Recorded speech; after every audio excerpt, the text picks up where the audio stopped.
Let us pray. Almighty God, we bow down before you in humble obedience and dependence. We pray thee grant us the grace to respect each other this day in all our consultations, that our deliberations today shall take place in the spirit of mutual trust, so that we as leaders shall lead our country on the path of peace and shall find solutions for issues and problems facing us. Grant us the mercy, O Lord, that we shall today also honor thy name in all we think, do, and say. Almighty God, we pray thee, bless our land and all its people. This all we pray in the name of Jesus Christ our Lord. Amen. Amen. Affirmation. I solemnly affirm that I will be faithful to the Republic of Namibia and its people, and I solemnly promise to uphold and defend the Constitution and laws of the Republic of Namibia to the best of my ability.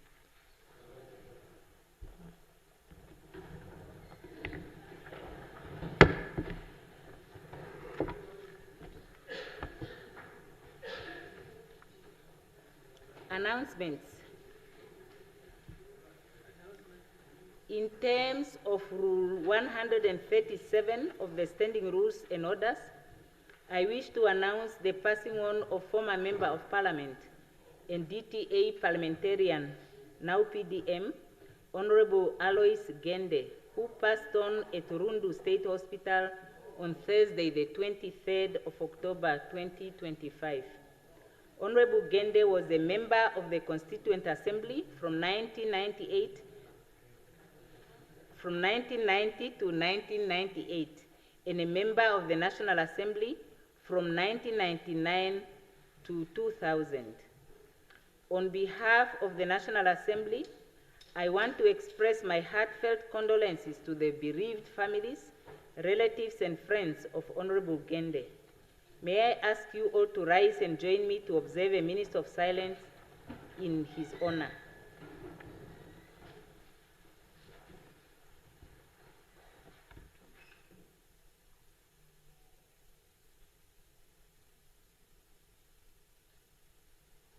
May his soul rest in peace.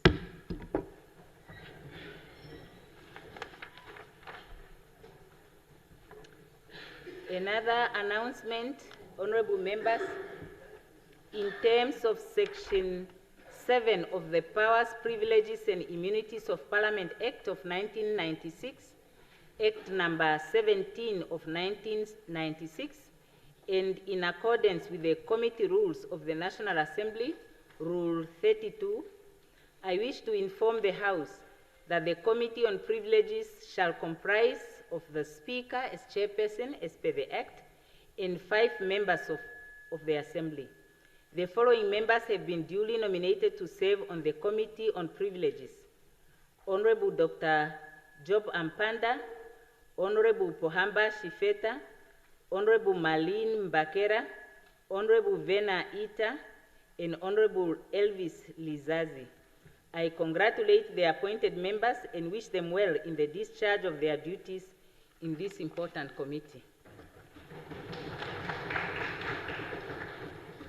Finally, honorable members, I wish to inform the House that a delegation of lawyers from the Department of Legislative Drafting and Procedural Services of the Parliament of Uganda, who are currently on a benchmarking visit to Namibia, is seated in the public gallery. The department is responsible for the drafting and amendment of bills and other legislative instruments. The purpose of their visit is to enable interdependent skills development between the parliaments of Uganda and Namibia, aimed at sharing experiences and strengthening the capacity of both institutions in the execution of their legislative functions. The said officers are Ms. Nangudi Deborah, Head of Delegation, Ms. Namusue Veronica, Ms. Akulu Esther, Ms. Nakasi Salam, Ms. Namara Alion, and Ms. Asimwe Flavia. On behalf of the House, I extend a warm welcome to our distinguished guests from the Parliament of Uganda and wish them a fruitful and memorable stay in Namibia, the land of the brave. Welcome.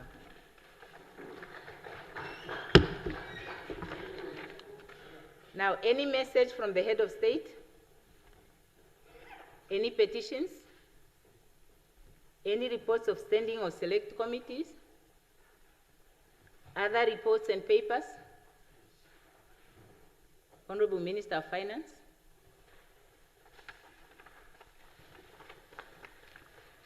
Honorable Speaker, honorable members, very good afternoon. I lay upon the table, in terms of Rule 222 of the Standing Rules and Orders, report of the Auditor General on the accounts of the Village Council of Okongo for the financial year ended 30 June 2024. I so move, Honorable Speaker. The Honorable Minister may please table the report.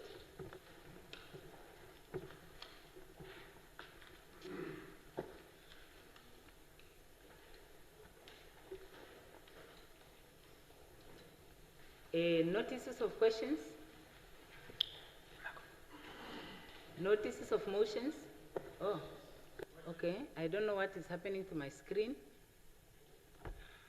There is a layout on my screen of the 6th. Now who's, okay, that's Honorable Lizazi, is it? Likando. Honorable Likando, you have the floor, please.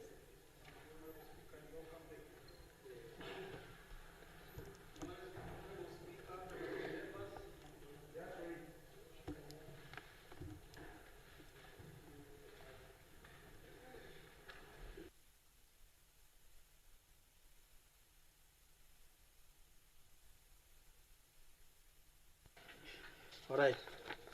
Thank you. Honorable Speaker, honorable members, I hereby give notice that on Thursday, 6 November 2025, I shall ask the Honorable Minister of Justice and Labor Relations the questions formulated hereinafter as arising from a consideration of the following known facts.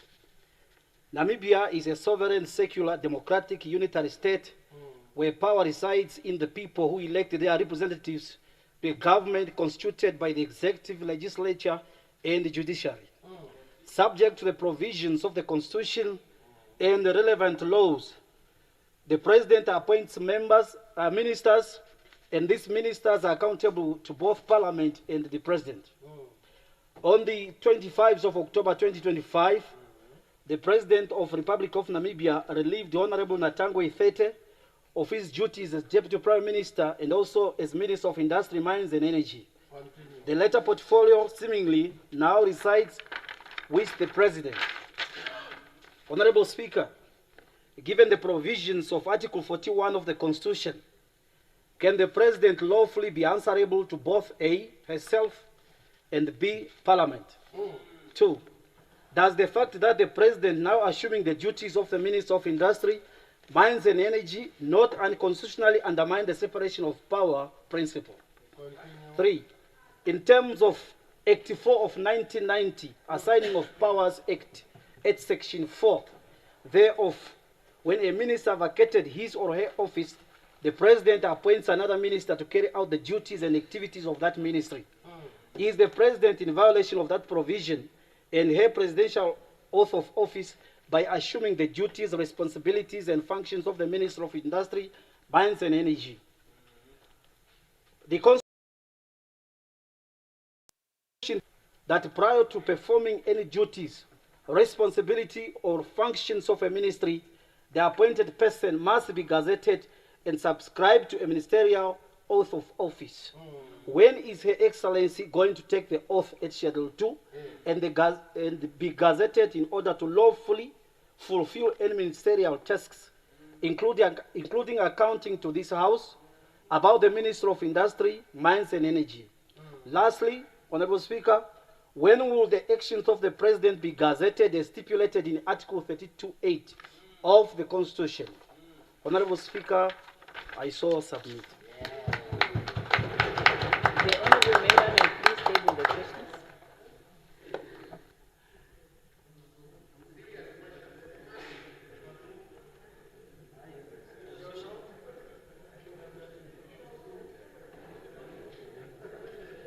Honorable Hengombe.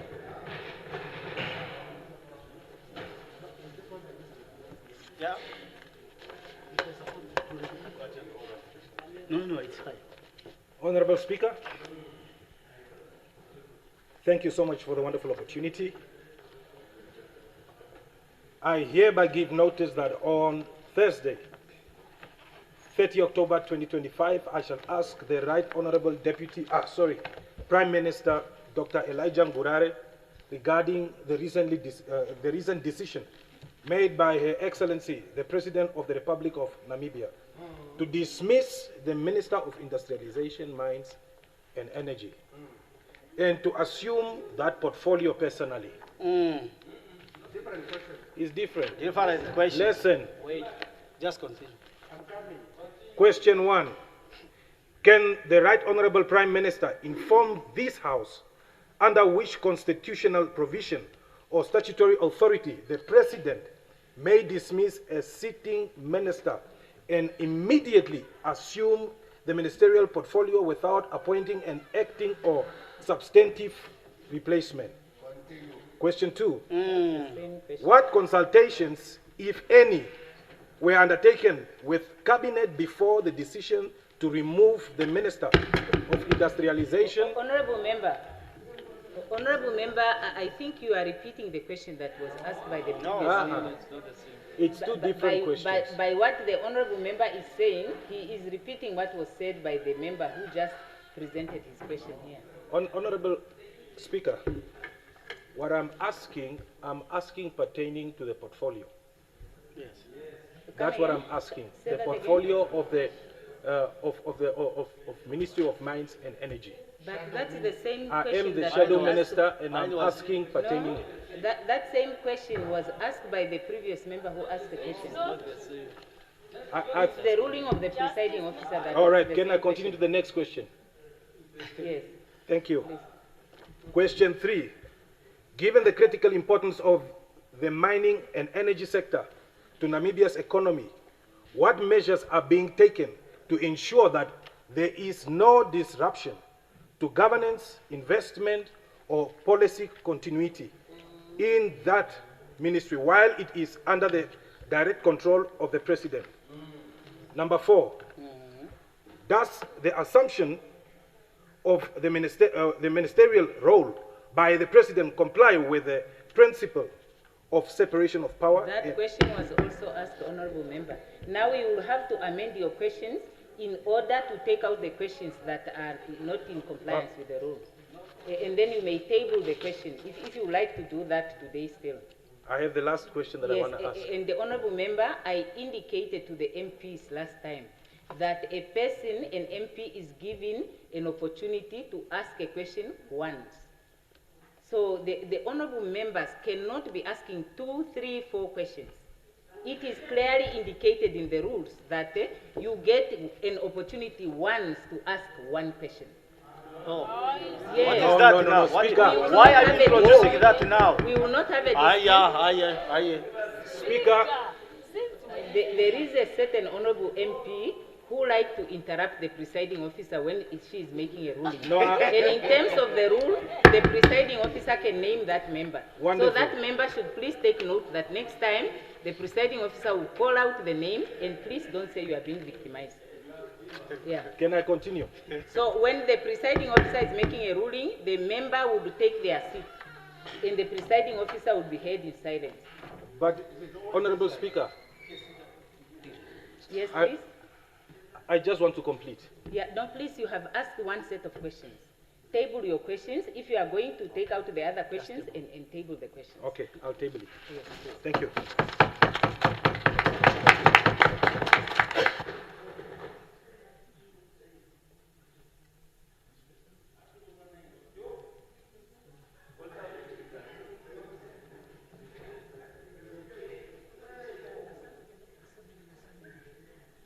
Yes.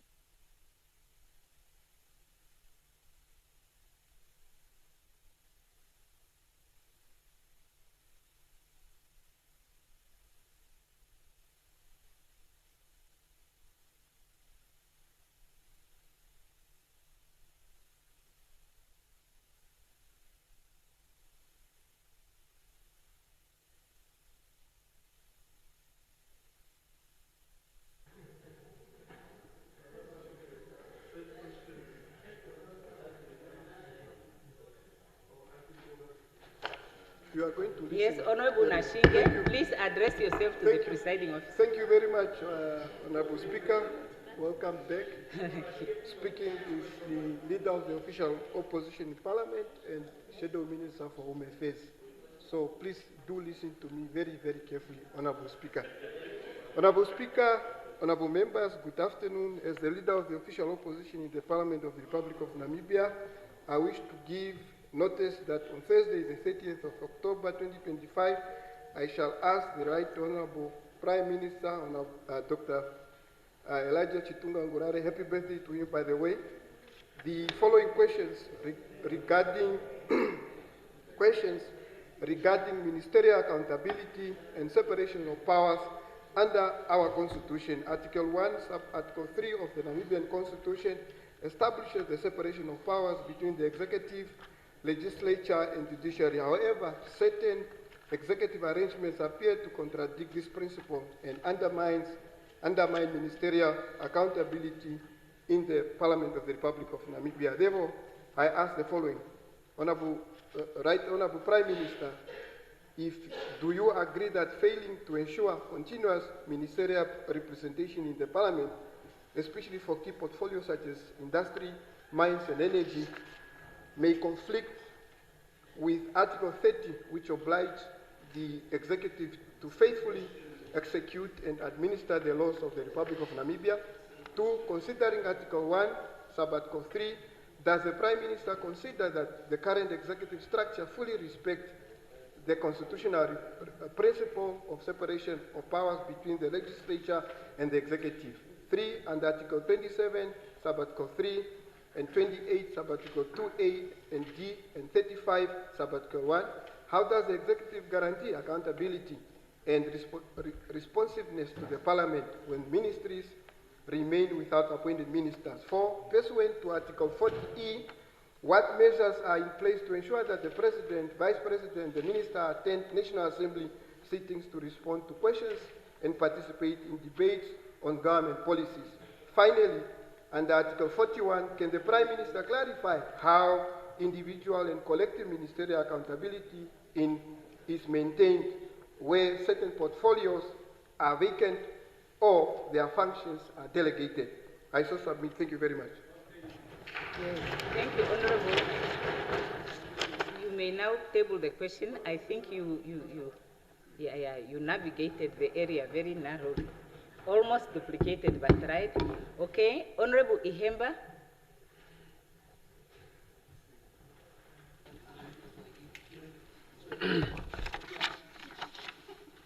Thank you, Honorable Speaker. Let me join my principals and seniors to welcome you back as well. On that note, Honorable Speaker, I wish to give notice that on Thursday, the 30th of October 2025, I shall ask the Minister of Home Affairs, Immigration, Safety and Security, Honorable Lucia Ipumbu, the following question regarding the registration of marriages in Namibia. Yes, please.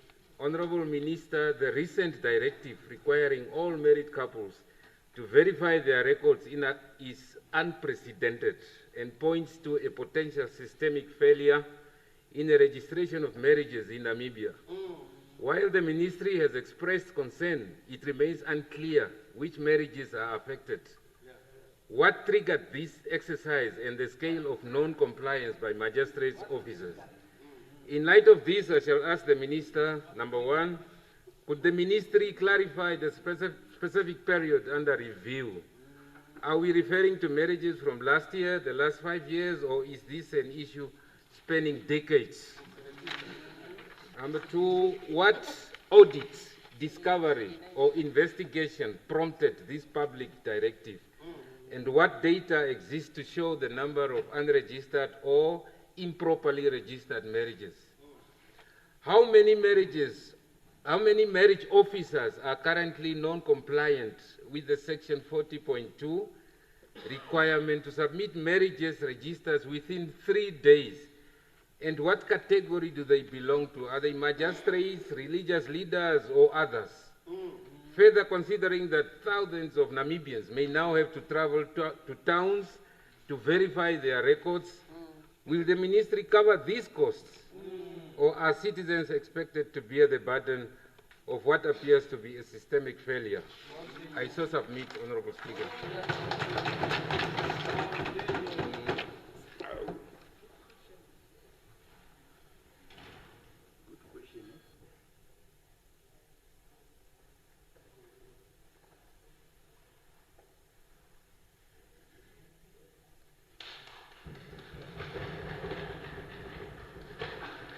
Honorable Somaev. It's an oral question. Oh, agent oral question. I recognize Honorable Kangulu. Thank you very much, Speaker.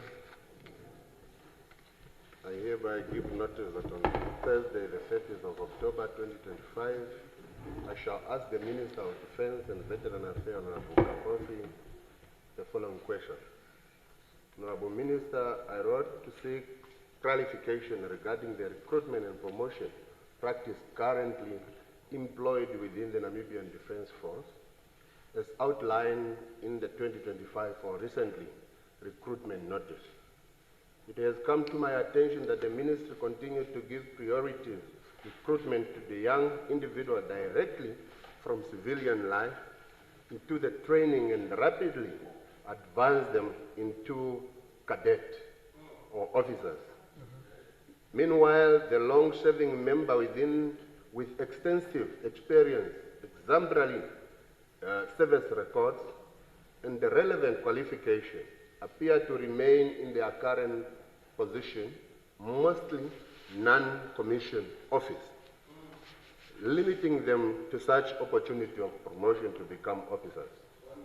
This approach or morale decay has raised significant concern among the service members, those serving members, particularly with discipline of those forces, motivation, and the preserved fairness in those career progression. In light of the above, I respectfully request clarification out of the following question.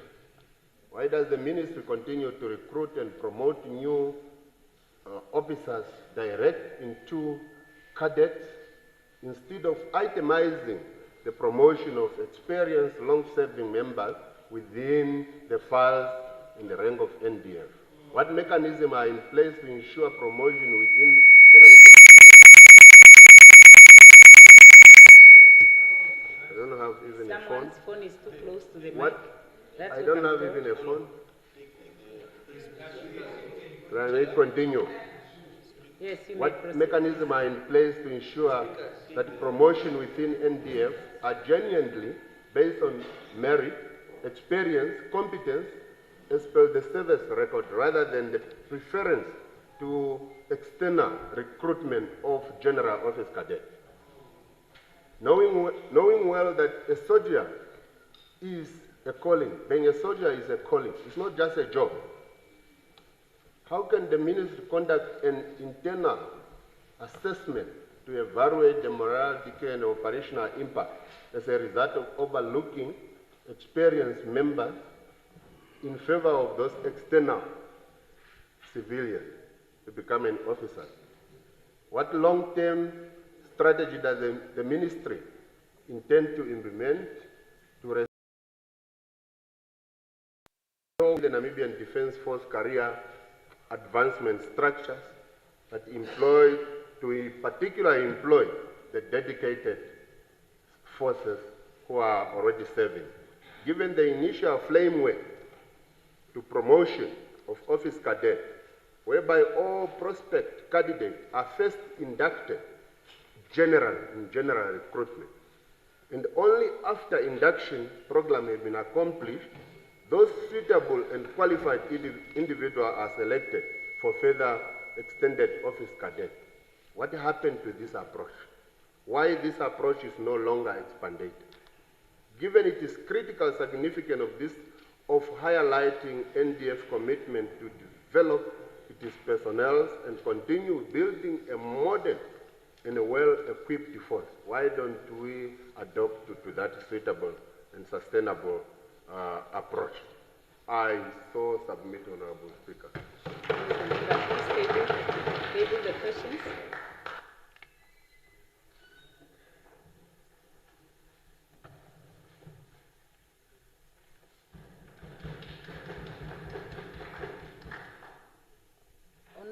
Ngombe, are you tabling your other questions? Okay, so please table the question. Thank you.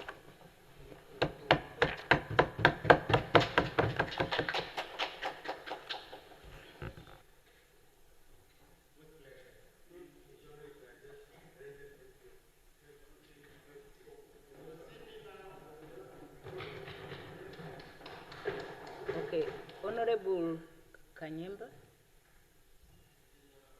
Or Agent Oral? Okay, so then I give the floor to Honorable Somaib. Thank you, Speaker, and welcome back.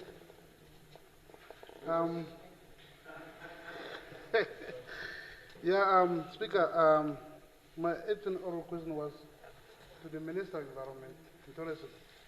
But because of urgency, I will put it in the hands of the Prime Minister, who is the overall supervisor.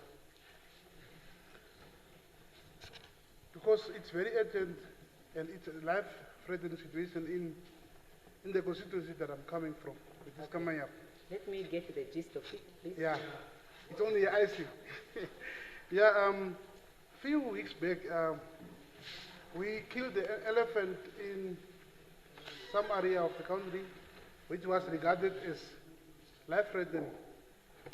And it was, honestly, from my side, a good move, either to save the human beings or people that are residing in that area. But now, even a straight text this morning I got from the residents of Kamiap area, especially Rester, Elanspet area, Elanslagte area. Since February, these people are terrorized by the bunch of elephants. And they have alerted the Minister of Environment, but these people are not responding. So they posed this question and they sent me the message to convey the message to the relevant ministry. Are they forgotten? The second elephant was killed within 2 days, but they have been terrorized by the bunch of elephants. And does government consider their life threats? So I want not to respond that I'm aware, but I want us to take urgent action in this, because these guys of nature conservation are only coming with a sedan vehicle to assess the situation without reacting. So, Honorable Prime Minister, please take this as a matter of urgency. Yes, So Honorable Somaib, it would be better to, you see, because you may take your seat, please. I note that the matter is of an urgent nature, but we are obliged to comply with the rules. The rules are saying, under urgent oral question, a member may ask a question, and that's where I underline. It must be a question. It's not to highlight an issue of an urgent nature. So you could just summarize and say, there is this problem. When is the government maybe going to take, or something like that, but you cannot just make it a matter of bringing something to the attention of the Prime Minister under questions, because that's not a question. Are we together? Under urgent oral questions, it's strictly questions that must be posed. It's not statements to bring attention to issues that are of an urgent nature. But at this stage, the reason why I did that is for us to understand the urgency and the reality on the ground. But I do honor your guidance. Yes, okay. So maybe I will exercise flexibility there, but please, I don't want the members to see it as a precedence. Urgent oral question, it's about asking questions that are urgent, and it must be brief and to the point. So I will get past that, because it's not a question now. I don't know whether to call upon the Prime Minister to answer. Are you, Honorable Prime Minister, would you like to say something? Thank you very much, Comrade Speaker. Thank you to the Honorable Member that asked the question pertaining to human-wildlife conflict in Kamanyam constituency. The question is whether we regard it as a matter that would demand urgent intervention. The answer is yes, because life is involved. And he's also hinting that the officials that are responding appear to be not adequately resourced to deal with the matter of the threat of the elephant. So, Comrade Speaker, yes, we will look into it right away after Parliament will talk to the line minister as well as the officials that are involved, and to make sure that life is protected and no life is lost. I have forced this matter to stand up, Honorable Speaker. I know if you will indulge me, if only with 1 second, to legally abuse the rule a bit. And that is pertaining. PM is not allowed to abuse the rule. And that is pertaining to Article 27, subsection 2 of the Constitution, which states that the executive power of the Republic of Namibia shall vest in the President and Cabinet. So we can have a discussion after that, but I'm saying I'm legally trying to abuse the rule, but please, I seek your condonation for that. After all, I'm a baby today, so I hope I can be forgiven. Thank you, Comrade Prime Minister. Honorable Prime Minister, I see that you have restrained yourself there, so we will move ahead. And I'll give the floor to Honorable Kanyemba. Thank you, Honorable Speaker. My question is directed to the Minister of Defense. Can the Honorable Minister explain to the public why this age limitation to the recruitment of soldiers within the NDF? I so submit. Why there's an age limitation? Yes. Okay, Honorable Member. Honorable Member, that's not an agent oral question, because this is a policy of the government that has been there for all those years. The Honorable Member can just pose a question in writing and get an answer. Truly, that is how we delay getting to the order of the day. That's not an agent oral question. Yeah. So, Honorable Ricando, did I not give you the floor already? No, I'm standing on the point of privilege. Yes, please. I just want to find out if I can also pose the agent oral question, No, which you was already supposed, let me finish, which was supposed to be posed to the Minister of Environment, Forest and Tourism. Can I also pose it to the Right Honorable Prime Minister, since it was allowed before? Which question is that? The question, oral agent question, that should be posed to the Honorable Minister of Environment. Now, Which oral agent question was supposed to be posed to the Minister? I have them here, my agent oral okay. question. If it's written, it's not oral agent, and it should just have been notified. It's not written. Yeah. It's not a written question. You showed me, you say I have them here. No, I have. Okay. Speaker, the question is, can I ask the Right Honorable Prime Minister or not? Yes. Okay, what I'm saying, Honorable Ricando, is can I have a confirmation as to whether I did give the floor to Honorable Ricando to ask a question? So, because what I indicated today is that a member can ask a question for a time not exceeding 3 minutes, and the member only has one opportunity to do that, once. So you had an opportunity to ask a question. You cannot come back and ask another question because it's agent oral. Yeah, so that's a ruling, Honorable Member. Yes, please. Now, are we debating? Okay. Find out whether the agent oral question can be posed to the Right Honorable Minister in the absentia of the Minister. Well, there is no prohibition, the Prime Minister being the leader of government administration, but the presiding officer. That's why I sometimes ask, can I get the gist of the question? So I get the gist of the question.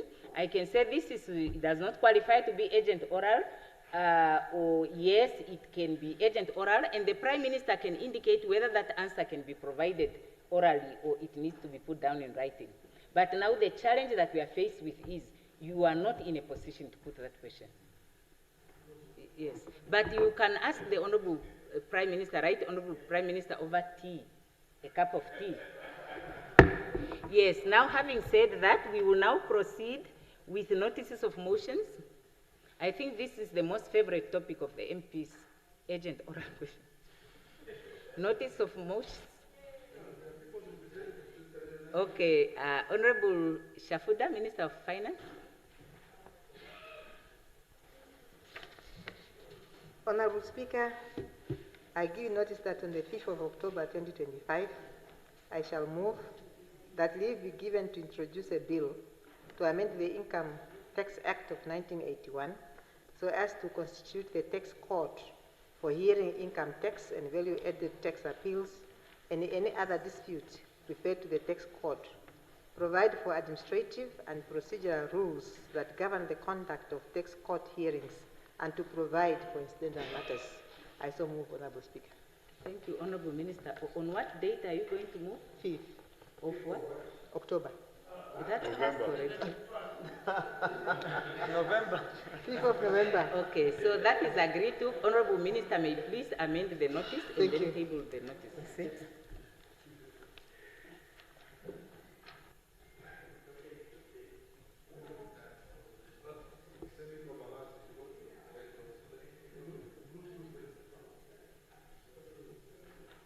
Yes, Honorable Minister may now table the notice.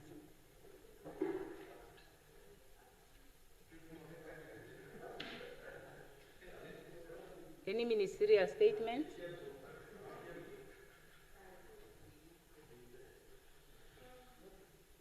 Honorable Nekundi? Or is it the Honorable Minister of Finance? Okay, you have the floor.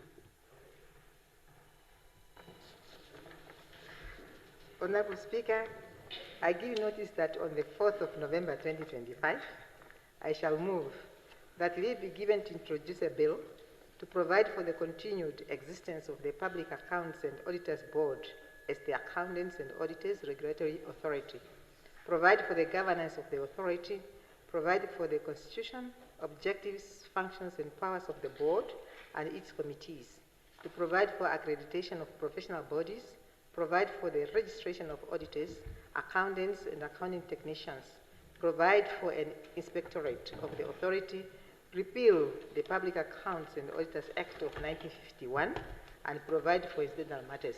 I so move, Honorable Speaker. Honorable Minister, may you please table the notice? Thank you.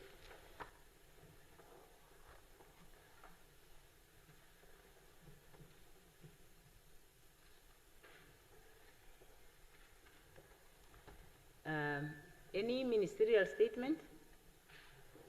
Reports from the Committee of the Whole Assembly and consequential proceedings?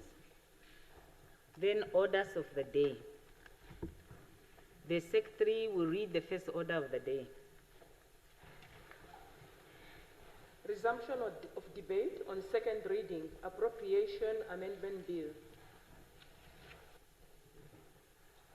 When this Assembly adjourned on Wednesday, the 22nd of October 2025, the question before the Assembly was a motion by the Honorable Minister of Finance. Any further discussions? Honorable Kachingi Siwa.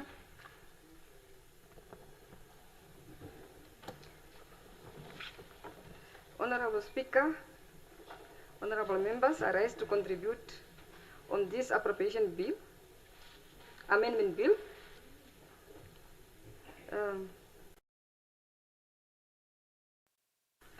Let me thank you for your hard work, ethics, and well-presented budget.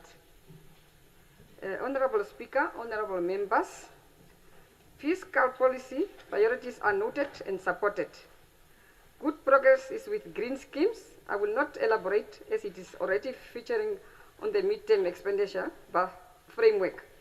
This is in line with the NDP 6 as well as in the SWAPO Party manifesto. Well done with the priorities project, which revived the country's economy and assist government with jobs creation. I appreciate the budgetary consideration to the Ministry of Education for 665 teachers to be recruited. This shall address the overcrowded classes and reduces the workload of teachers. The teacher-learner ratio shall be adhered to. Honorable Deputy Speaker, honorable members, on the health sector, as I was visiting the regions, I realized that the shortage of human resource, with these blessings of recruiting more nurses, it will enhance the capacity in the health sector. The slowdown of approving this midterm budget is cause of concern. Let us support the budget for the capital projects to be functional. Let's finish it even today so that we can move on. My people and my colleagues of gender, of the gender committee are in Zambia, and they are still waiting for us to approve here. So please, let's move on. Honorable Deputy Speaker, honorable members, I wholeheartedly support the budget. Thank you. Thank you. Honorable Matundu.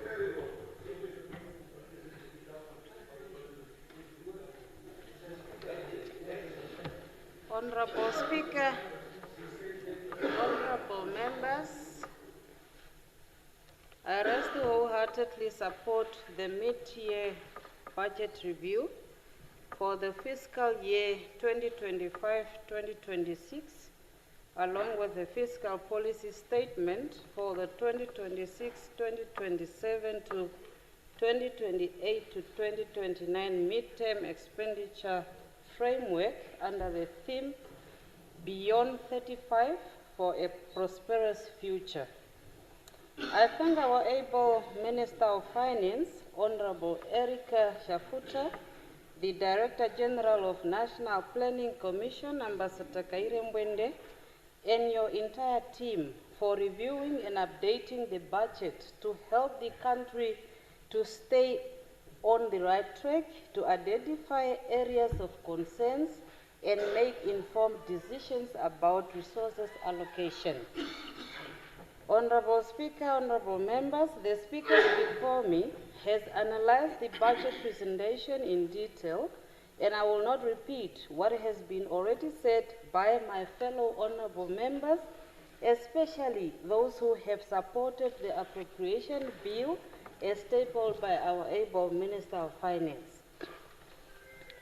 Honorable Minister of Finance, I have been very worried about how the Ministry of Education, Innovation, Youth, Sports and Arts and Culture is going to implement the free education for tertiary education as announced by Her Excellency Dr. Netumbo Nandi Daitwa during her maiden speech in this very house.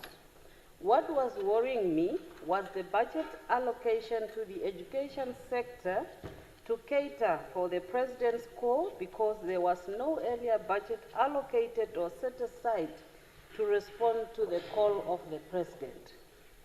Today, I am a very happy person that the budget presented to us by the Minister of Finance has cleared my worries by allocating funds to the Ministry of Education to respond to the call of Her Excellency Dr. Netumbo Nandi Daitwa, President of the Republic of Namibia, as far as free tertiary education is concerned. Honorable Speaker, honorable members, permit me to touch on maintenance of the ablution facilities in various schools and hostels. Through social media, we have witnessed the dilapidated ablution facilities in various schools and hostels across the country. The impression created by the school premises is very important because it helps to create a homely environment. With maintenance being done on the ablution facilities promptly, will make it last longer and be kept in good shape, looking neat and hygiene. The children need to stay in a clean environment for them to feel more at home. If the learning environment is a good one, the kids will learn better, the teachers will teach better, and the children will take the same caring attitude with them back home. With that said, Honorable Speaker, I am humbly requesting the Minister of Finance to allocate more funds to address the issue of maintenance of the ablution facilities in schools or the Ministry of Education need to prioritize and allocate more funds to the maintenance vote. Honorable Speaker, honorable members, a practical example, the Office of the Right Honorable Prime Minister has drilled a solar borehole for Ocherunda Combined School in Kunene region to supply water to the school premises. Unfortunately, the agreement was that after the drilling of the borehole, the Ministry of Education will take over and connect the water further to the ablution facilities and to the teachers' accommodation, because the OPM has just brought the water pipes at a certain center location at the school premises. That was done in 2022, and up to now, no budget has been allocated to complete the project. As we speak, the situation of water not reaching to the ablution or sanitation facilities has led to the issue of children having to relieve themselves in the open or outdoors, risking them to dangerous reptiles during the night. This issue does not affect Ocherunda Combined School alone, but it affects many schools across the country. Secondly, a need of connecting the borehole to work with electricity was identified because the solar system is unable to cater for the school needs due to its population. I am humbly requesting the Ministry of Education to urgently look into this matter as a matter of urgency. The Office of the Right Honorable Prime Minister has just rescued the school, which was in dire need of water because the community borehole didn't have the capacity to accommodate the school due to its current population. Honorable Speaker, honorable members, the issue of dilapidated facilities has an impact on the learners, such as the safety concerns. In conclusion, honorable Speaker, honorable members, I once more support the appropriation bill and thank you for your kind attention, honorable members. Thank you. Thank you. Honorable Mbula.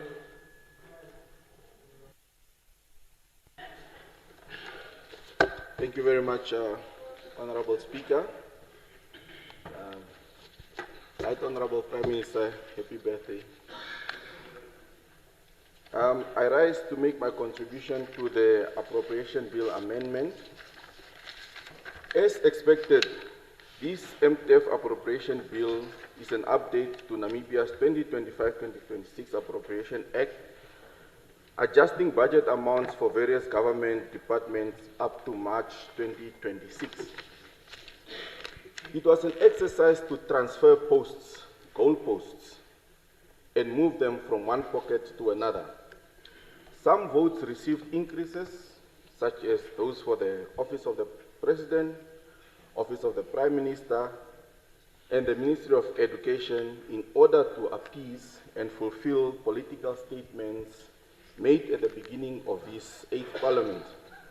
Of course, to fulfill these political statements, other votes had their budgets reduced, such as those of Mines, Energy and Industry, and the Anti-Corruption Commission, which is a curious move indeed. In the spirit of craftsmanship and accounting, the total budget stays nearly the same, balancing increases and decreases. This comes as no surprise, because creativity has always been the order of the day to avoid thorough accountability. This bill, introduced by the Honorable Minister of Finance, seeks to amend the Appropriation Act of 2025, which we passed earlier this year, to adjust specific monetary allocations within the Act schedule. This is intended to fulfill political commitments and advance campaign tactics ahead of the November election.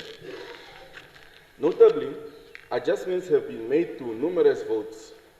including increases for the Office of the President, the Prime Minister, and the National Assembly. Health and Social Services, the Electoral Commission of Namibia, and the Ministry of Education have also been adjusted. There have been decreases in international relations and cooperation, defense, finance, labor relations, mines and energy, as I alluded to before, as well as the judiciary and other areas. As alluded, Honorable Speaker, honorable members, most, if not all, these adjustments done here are to save the face and to fulfill the political promises of Her Excellency in her maiden speech. And these are as follows. As it relates to education, the significant increase is to make up for promised subsidized tertiary education, a development that we fully welcome, but one that needs serious reflection, especially to accommodate the non-tuition fees for the needy students to cover books and their living expenses. Health and social services, the slight increase may be aimed at enhancing access to quality public health, especially in response to health challenges or new social programs, which I hope personally include mental health care, particularly for the young men in this country who have long been overlooked. As it relates to the Electoral Commission, additional funds are allocated for the conduct of the regional and local authority elections. As you may recall, about 3 months ago, I called for a motion to harmonize the elections into a single event. Honorable members, this is the time to appreciate the importance of that motion, and you must support it when it comes to your table. As for the presidency, the increase in budget might be for operational costs or to support presidential initiatives, which I personally believe is turning out to be slightly biting off a big chunk for Madam President, and which I think are proving to be rather too large to chew. Madam President, let us help you with chewing these chunks. Overall, the increased allocations to education and health seem to suggest focus on a much-needed developmental and social welfare program. These sectors require deliberate and targeted injections in the financial year 2026-2027 appropriation bill, rather than these simple left pocket to right pocket interventions. Honorable Speaker, honorable members, fellow Namibians, the budget cuts in certain departments can have substantial implications. These include reduced service deliveries in areas such as justice and transport, which may cause further challenges in maintaining service quality, leading to delays or decreased efficiency in their operations. It is important to notice that there is already a mammoth backlog in the justice system, especially when it comes to hiring magistrates to expedite cases, and so a decrease here will indeed be an injustice, pun intended.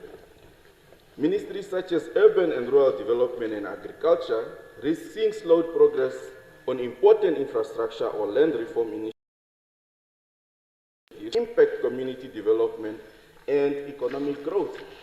Honorable Speaker, honorable members, the cuts in sectors such as gender equality and social welfare are very concerning, as the labor relations will impact the vulnerable populations that benefit from social support or employment programs, which will increase inequality and cause serious social tensions. This is already evident in the government job freeze, which further exacerbates unemployment, especially among young people. This reduced budget will limit government's capacity to carry out their functions effectively, including recruitment, procurement, training, program implementation across the board. Dear Namibians, honorable members of this august House, the expected long-term economic effects include budget constraints that could hinder capacity building and service provision, potentially impacting future economic stability and developmental goals. This is a serious cause for concern. The real or perceived austerity or service reductions may affect public confidence in government effectiveness, as well as affect public trust in governance. Esteemed Speaker, Honorable Shafuda, honorable members, while budget cuts may be necessary due to fiscal constraints, they can impair the government's ability to deliver essential services and implement development projects effectively, thereby influencing social equity and growth negatively. The overall appropriation bill, as presented, presents a legislative effort to realign government spending to meet Namibia's financial needs for the remainder of the 2025-2026 fiscal year. The total budget remains virtually unchanged, with a slight decrease from the initial amount. This indicates a largely static fiscal stance, which may limit flexibility in addressing evolving priorities or unforeseen expenditures.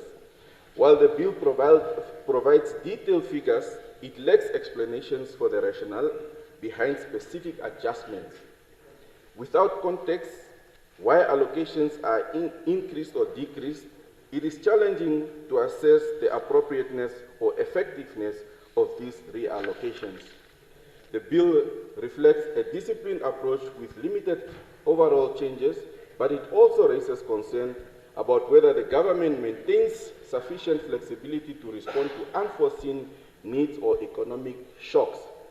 Mpox could potentially throw us into another COVID-19 scenario. Are we really fiscally ready to face another pandemic? Honorable Minister of Finance, our contributions to this amendment process should demonstrate responsiveness from your side, while also emphasizing the importance of transparent decision-making to maintain public trust, especially when budget cuts could impact service delivery. In conclusion, the appropriation bill aims to fine-tune government expenditures within a constrained fiscal environment. While it shows practical reallocation, it warrants scrutiny to ensure that essential services are not compromised and that resources shifts align with national priorities, maintaining transparency and strategic focus. In supporting this bill as is, I take a cautious approach in wondering if the reallocation aligns with national priorities and fiscal discipline objectives. However, to enhance its effectiveness and transparency, I would recommend the following changes. Honorable Speaker, if you can just give me 1 minute, just 1 minute to close off. There is a need. Honorable, your time is up. Just 1 minute, Honorable Speaker. In conclusion and in summary, in supporting and accepting the bill with this recommended modification, we will strengthen the fiscal accountability, transparency, and responsiveness of this bill. If these changes are not feasible in the current legislative cycle, then additional oversight and monitoring should be emphasized to ensure that the reallocated funds are used effectively and efficiently. Thank you very much, Honorable Speaker. The House will now rise for a 15-minute break.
That's good. Honorable Speaker, welcome back. You seems to become an international speaker than a Namibian speaker.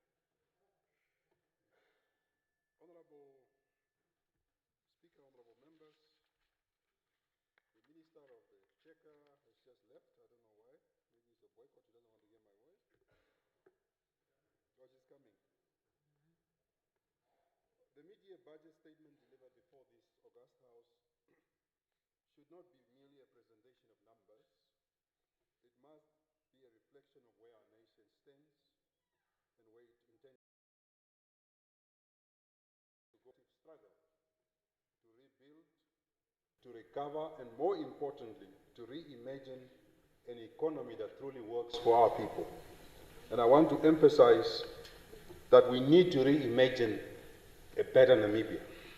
It doesn't help for years to speak at cross purposes, to disagree on the future of this country, but not really articulating what are those things that we need to nip in the bud for us to have an economy that grows, that creates prosperity, that gives jobs to our people, that creates value chains, that takes our country from one level to the next level. And I want to commend the Minister and her team for the dedication, and especially on the matters of clarity, which they have outlined the fiscal position of our Republic. As we acknowledge this effort, we must also interrogate whether this budget sufficiently addresses the realities facing ordinary Namibians, the unemployed, youth, the small-scale farmer, the teacher, the nurse, the domestic worker, the security guards, and all those who continue to bear the weight of our economic hardships. It is in that spirit of fairness and national responsibility that I offer a balanced reflection on this mid-year budget. The Minister informed us, and it's very worrying, the Minister informed us that Namibia's growth forecast for this year, 2025, has been revised downwards.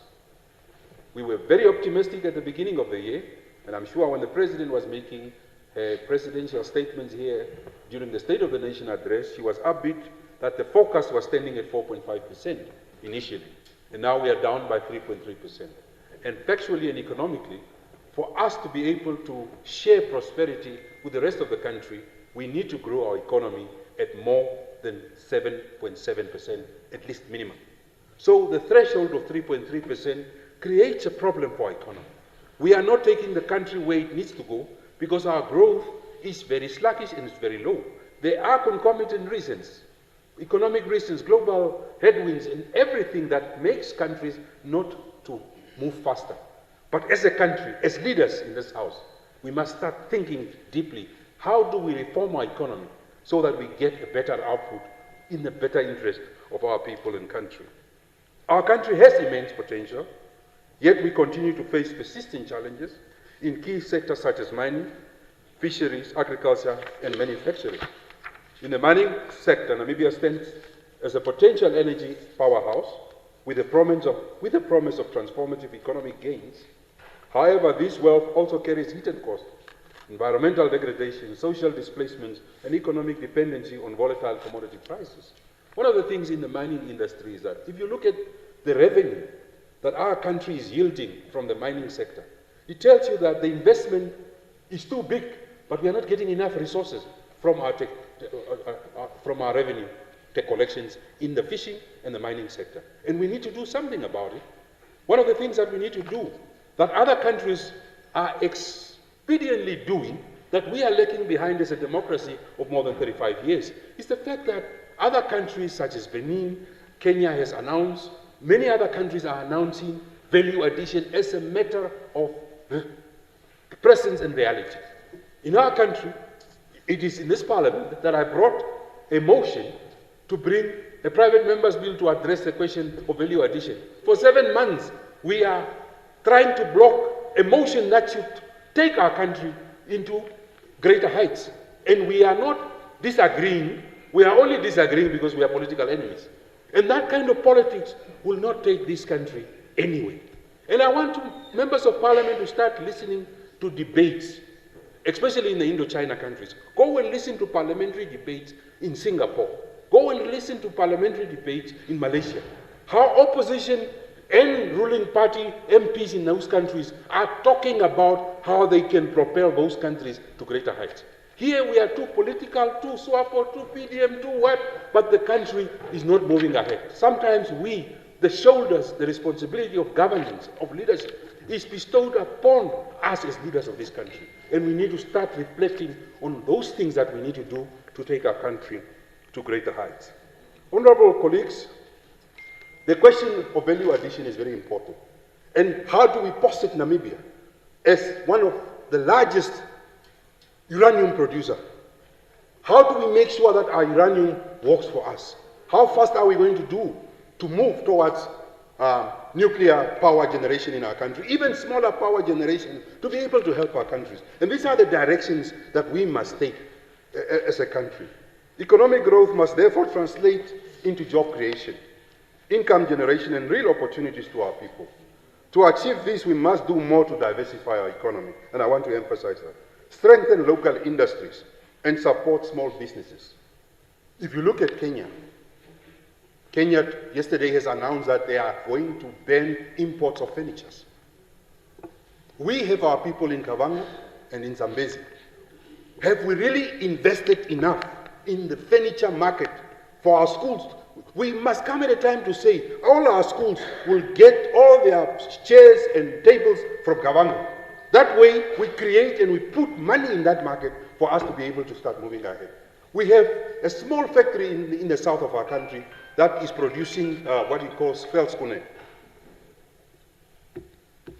Why don't we just announce that all schools from next year must get all their shoes from Namibian industries? That way we create a niche market in the leather industry and we create a shoe factory and our people can be able to move ahead. But we are depending on the ShopRites and the PEP stores that are importing school uniforms that are coming from outside. Why don't we create a very strong market for school uniforms? Our seamstresses in this country, and say every school uniform must be produced in Namibia. By doing that, we create an industry and our people can be able to benefit from it. These are the things that we must start reimagining to rechange and redirect our country to greater heights. Honorable colleagues, the Minister emphasized fiscal discipline, and rightly so, and I agree with you, maintaining a total budget of 89.4 billion while reflecting funds from lower priority projects demonstrate prudence. But fiscal discipline is not simply about numbers. It is about accountability, efficiency, and results. Every dollar spent must make a difference in the lives of Namibians. We have seen in the past how inefficiencies and delays can erode the impact of even the most well-intentioned budgets. Our people are our greatest enemy. Sometimes people get tenders, get projects. The money is there to do something. But because you want insider trading, you want corruption, there is unnecessary delays, especially at school infrastructure or clinic to be built. It takes so long because one person is just being selfish and he wants to eat the money. So we need to really, where we send money, we must expediently spend that money and prudently so that it helps the community. I want to address one question that should never divide this country. And it's the agricultural industry. And Madam Minister of Agriculture, you would not hear enough of this from me the few years that I'm around with you. In this regard, our agricultural sector needs a new thinking.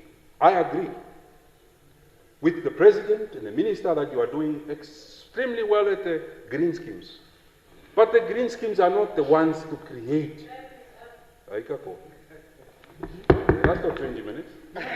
10 minutes. I have 10 more minutes. Honorable member, you are wasting your time. I have 10 more minutes. No. PDM is 20 minutes. The time limit for debate is say all members 10 minutes once. The PDM as an organization, yes, it is given 20 minutes. But an individual member has 10 minutes. So you are wasting your time. They accept that flexibility of 1 minute in the discretion of the presiding officer. Okay, you have a point. I agree with you. 2 minutes, 2 minutes. One. Okay, 2 minutes, please, Honorable Speaker. On the agricultural front, we need to develop and rethink desert farming. Go to Saudi Arabia today. Saudi Arabia has produced the biggest desalination plant in the world, a country in the desert. We have large tracts of land. If we go to Saudi Arabia and say, partner with us, create desalination plant, we can create value chains and reform the agricultural sector. And these are the things that we need to do to take our country forward. I would have taken time to take you on how we can change the country. Thank you very much, colleagues.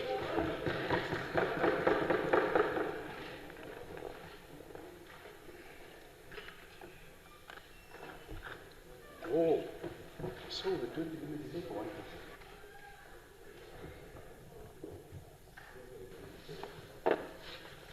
Honorable Speaker, honorable members of Parliament,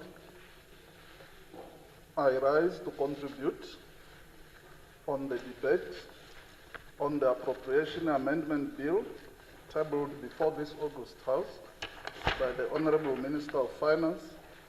Let me join others in commending the Honorable Minister and her team for their effort in presenting a very realistic and targeted appropriation amendment budget. The reallocation of funds to key sectors such as education, health, agriculture, and infrastructure demonstrates government's continued commitment to uplifting the socio-economic conditions of our people. However, Honorable Speaker, while we appreciate the intent of this additional budget, we must exercise fiscal discipline and transparency in its execution. The reallocation of funds must not become a routine exercise to cover inefficiencies or poor planning by line ministries. We have taken note that the execution rate for development budget, which is a concern, stands at 28.80%, which is very low at this time of the financial year. If you take a few examples from the sectors that received the higher allocations in the budget, you find transport so far has executed only 37% to date. Urban and rural, up to 33%. Education, up to 18%. And water and marine resources, 7%. Therefore, Honorable Speaker, as we move forward, I propose the following. Number one, the Ministry of Finance should strengthen monitoring mechanisms to ensure that funds allocated in this additional budget are used efficiently. Number two, line ministries be required to report to Parliament on the progress of projects funded through the 2025-2026 and beyond, and the allocations that are being discussed here. And number three, greater emphasis to be placed on capital projects and economic diversification to reduce reliance on recurrent expenditure and debt financing. Number four, the recruitment of teachers that is envisaged, including health workers, must not necessarily be relegated to next year because we might run short of time. But immediately after this budget has been passed, this recruitment, I suggest, must begin. Honorable Speaker, this amendment bill represents both opportunity and a responsibility. It provides much needed relief to critical sectors, but it also demands accountability, discipline, and impact. I therefore support the budget fully, but I also urge that its implementation be guided by prudence, transparency, and measurable results that truly benefit the Namibian people. I thank you. Thank you. I recognize Honorable Chris. Thank you, Honorable Speaker. Honorable members, I rise today not to dismiss the Minister's mid-year budget review, but to hold this government accountable to the people whose hopes and livelihoods depend on more than just statistics and promises. It is impossible to talk of progress where the poor people remain poor, and it is impossible to talk of stability when the masses are left out from development. Honorable members, as Minister rejoices in macroeconomic stability, our people are living in another economy which is an increasing debt, falling growth, and increasing inequality. The true state of the economy cannot be understood just by looking or statistics, but it is reflected in the real-life conditions of our ordinary people. Honorable Speaker, allow me to focus on economic growth. The Minister acknowledges that growth has been revised downwards from 4.5% in the 2025-2026 main budget to 3.3% currently. This is not a small technical tweak, but it is an indicator that the economic policy of government is on the run. It is important to understand that Namibia can never create prosperity through falling productivity, reduction in manufacturing, and the relentless dependency on SACU checks. Industrialization and diversification was promised to us, but we are still in an economy of exporting raw materials and importing jobs. Where does the change come after decades of Vision 2030 discourse? Honorable members, I now move my focus to public debt and fiscal discipline. The national debt currently is 176 billion Namibian dollars, rising faster than the economy itself. Repayment of debts will consume 60% of total revenue all by itself, which is greater than the development budget. This is a disaster disguised as careful management. Furthermore, all money that we pay in interest is money that we are not putting in classes, hospitals, and water infrastructure. The Minister spoke of fiscal sustainability, but the numbers in this mid-year budget review convey that this budget is not sustainable, but it is just survivable. Honorable members, in conclusion, we acknowledge the balance which has been made in containing the expenditure within the 89.4 billion Namibian dollar envelope. However, we on this side of the House demand real fiscal responsibility, real economic diversification, and real service delivery. I so submit, Honorable Speaker. Thank you, Honorable. I recognize Honorable Jonas.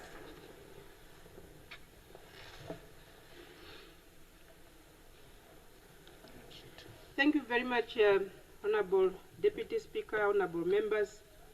I rise to contribute to the debate on the midterm budget review for the financial year 2025 to 2026. Before I do that, let me congratulate Honorable Erica and her team for their continuous service to the Namibian people. Summarizing SWAPO social contract with the Namibian people, this midterm budget shows the commitment and dedication of the 8th administration to our people. The ultimate goal are to create mass employment, lift citizens out of poverty through economic opportunities and social protection, and deliver higher quality access service in health, education, and infrastructure for all Namibians. Honorable Speaker, honorable members, the government response discipline reallocation of 1.2 billion within the fix of 89.4 billion envelope shows a commitment to socio-economic stability. However, this comes with a difficult trade-off, a 9.3% cut from the development budget to fund operational needs. While this addresses immediate social services, it risks delaying long-term infrastructure that fuel inclusive economic growth. Honorable Speaker and honorable members, despite this constraint, the proposed allocations speak direct to the well-being and empowerment of Namibian people. The allocation to the education sector of 814 million, the Ministry of Education includes funding to the initial stage of free tertiary education and the recruitment of 665 teachers. This is a forward-looking investment. Every teaching post filled is not only a job created for individuals, but a benefit to their families and as well as their surrounding communities. But a lifeline extended as well to the learners, their families and communities. Also extended to their uplifting employment to reduce poverty from household and as well as their communities. Also extended to the human capital to reduce the number of unemployed teachers, but importantly, to reduce the overcrowded classroom in the education sector.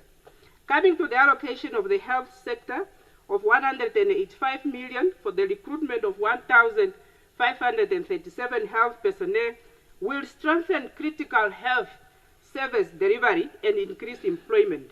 Recruiting of these health personnel shows that the Honorable Minister of Health, she is keeping her promise to transform our health sector. Congratulations, Honorable Minister. Which urgently need actionable attention. A health workforce is a productive workforce. Therefore, this massive recruitment will be a relief to our nurses and doctors who are overworked, which causes fatigue, leading to mental health problems.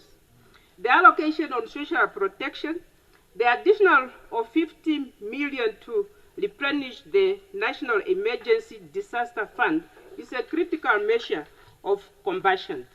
It cautions vulnerable households against climate shocks and aligns with our strategic plans to protect the most at-risk people. The allocation on the National Assembly, Honorable Speaker, honorable members, of 45 million is crucial for its democratic functions. It's important to mention that parliamentary committees are the engine rooms of this August House, designed to scrutinize and hold the executive accountable. Without adequate funding to address issues of lack of human capital with relevant skills, research, legal support, office space, adequate tools and equipment, it undermines the constitutional mandate of the National Assembly. Honorable Speaker, honorable members, I positively welcome all the reallocations and tax reliefs in this budget. However, I noted a positive concern on the tangible result of the budget exclusion on employment creation. It's important that the budget progress on the implementation of priorities, projects, and activities indicate quantified figures for jobs created in that period. This will provide strong direct evidence that the budget funded activity that inherently created both direct and indirect employment. It's evident in the mid-term budget that the health, education, agriculture, housing, water infrastructure, ongoing construction projects have created both direct and indirect jobs across multiple regions and sectors in our economy. It's important this is highlighted to complement the SWAPO party social contract with the Namibian people. Honorable Speaker, as I commend these allocations, we must also address the economic realities faced by our public servants. The cost of living continues to rise, making food prices to go up, transport and housing increase burdensome.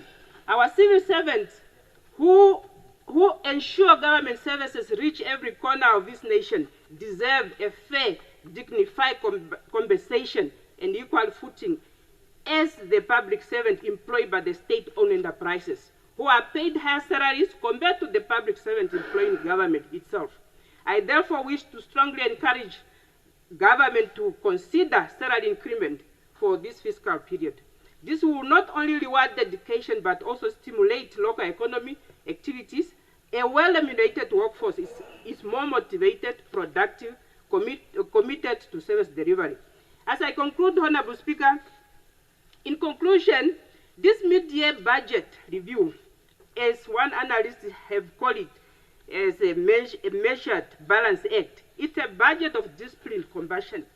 It makes difficult choices to protect the most vulnerable and invest in our human capital.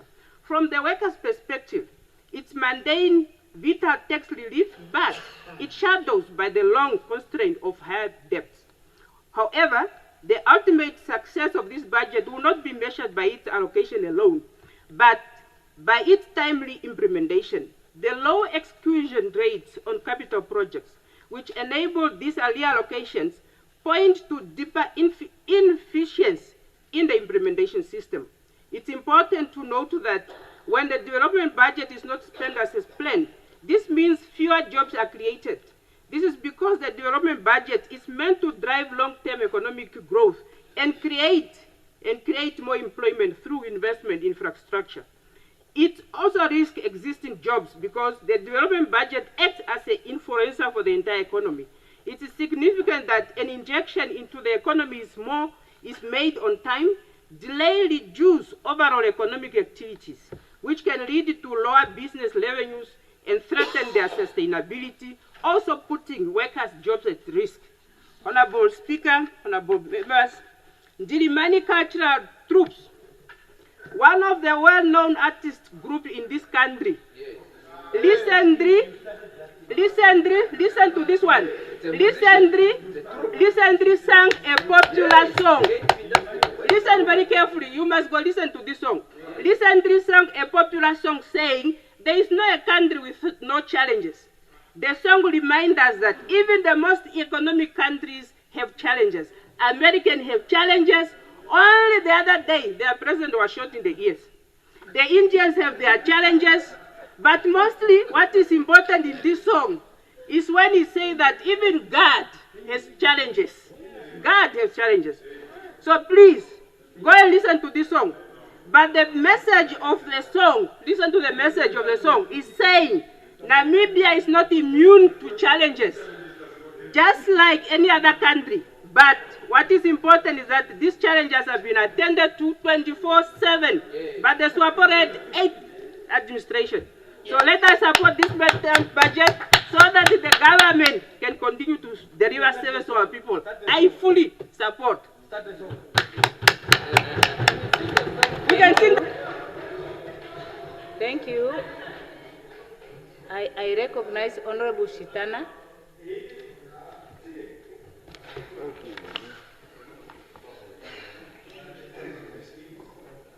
Thank you very much, Honorable Speaker. I welcome the presentation of the financial year 2025 to 2026 budget review by Honorable Minister. However, we raise with a grave concern that beneath the policy rhetoric of fiscal prudence, this review exposed deep structure weakness that, if left unaddressed, it will plunge our economy into stagnation and erode public confidence in government ability to deliver inclusive development. We have an economic slowdown and policy inertia. The mid-year review confirms that our economy is slowing growth, revised down from 4.5% to 3.3%. This is not a temporary fluctuation, it's a symptom of weak productive capacity and over-reliance on a narrow band of extractive sectors. Uranium and gold continue to prop up on our GDP, while manufacturing, construction, value addition, and are declining. This means we are exporting raw material and importing unfinished goods in an unsustainable economy, pattern that deprives our youth of jobs and the national industrial strength. Exactly. The so-called diversification strategy promised for February 2026 must not be an academic document as usual. Parliament must demand a concrete time bond plan with initiative for local production, agro-processing, renewable energy, manufacturing, and creative industry. We have a revenue underperformance and a poor fiscal discipline. By September 2025, only 40% of expected revenue had been collected, 10 percentage points below last year's performance. The declines raises a serious concern about efficiency of revenue administration and the health of our domestic economy. How can we talk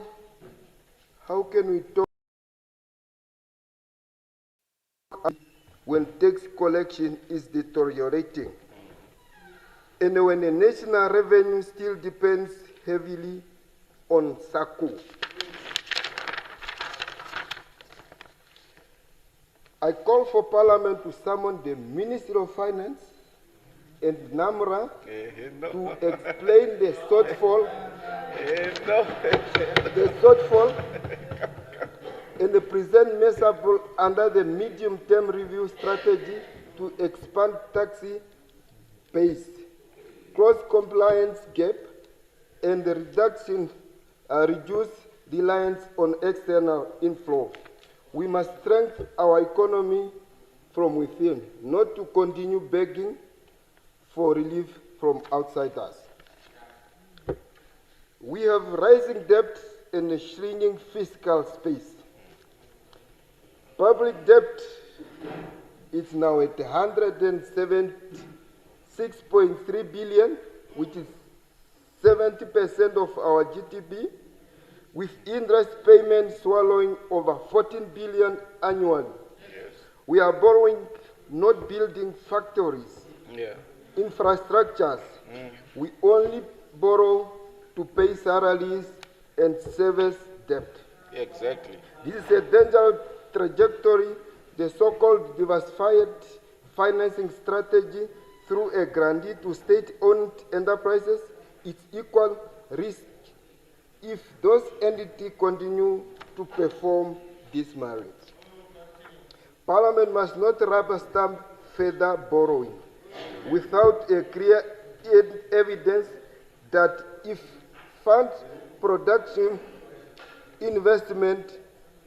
I demand transparent on all government grantees and call for the Ministry of Finance to publish quarterly debt utilization report.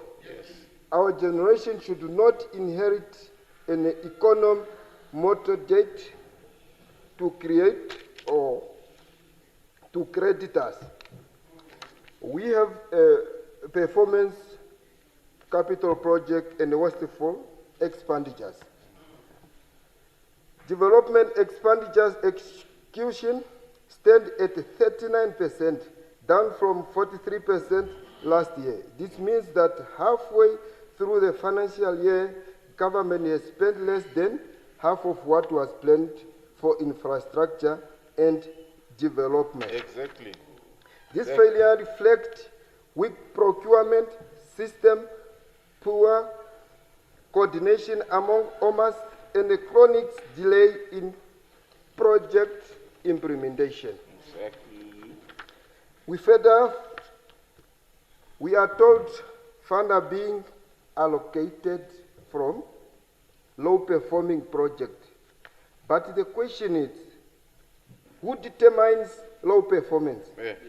Which ministry are failing to perform? Parliament deserves a clear answer, and I propose all OMAs to be subjected to performance based on budgeting, where future allocation and other tied actual implementation outcome, not political patronage. Yes, we acknowledge the progress in social sectors, green schemes, housing projects, hospital renovation, recruitment and education and health. However, those initiatives financed in a shrinking fiscal space. Without productive economic growth, such spending becomes a consumption rather than investment. Correct. We have youth unemployment in the private sectors. The review mentioned on the national youth development that were 11,000 and only 42. These are a fun game. Our young people, our youth need jobs, not paperwork. Not paperwork. Therefore, I have this recommendation, honorable members, honorable speakers. I propose the following. 1, Parliament must require quarterly report on revenue, performance, debt management, and capital project execution. Yes. Number 2, fast track and operationalize the economy diversification strategy, focus on value addition, green energy, and digital innovation. Yes. Number 3, introduce performance-based budgeting and digital monitoring system to cap under expenditures. Number 4, impose strict borrowing condition tied to productive investment only. Yes. Number 5, integrate green schemes with agro-processing industry to achieve food security and job creations. Number 6, replace symbolic youth funding schemes with a dedicated youth enterprises bank and the mandatory youth participation in public contract. Number 7, and the last one, Parliament should demand performance contract from SOE, executive, and immediate auditing of grantee to prevent fiscal leakage. I support your bill, but do what I told you. Thank you. Honorable Mbakera.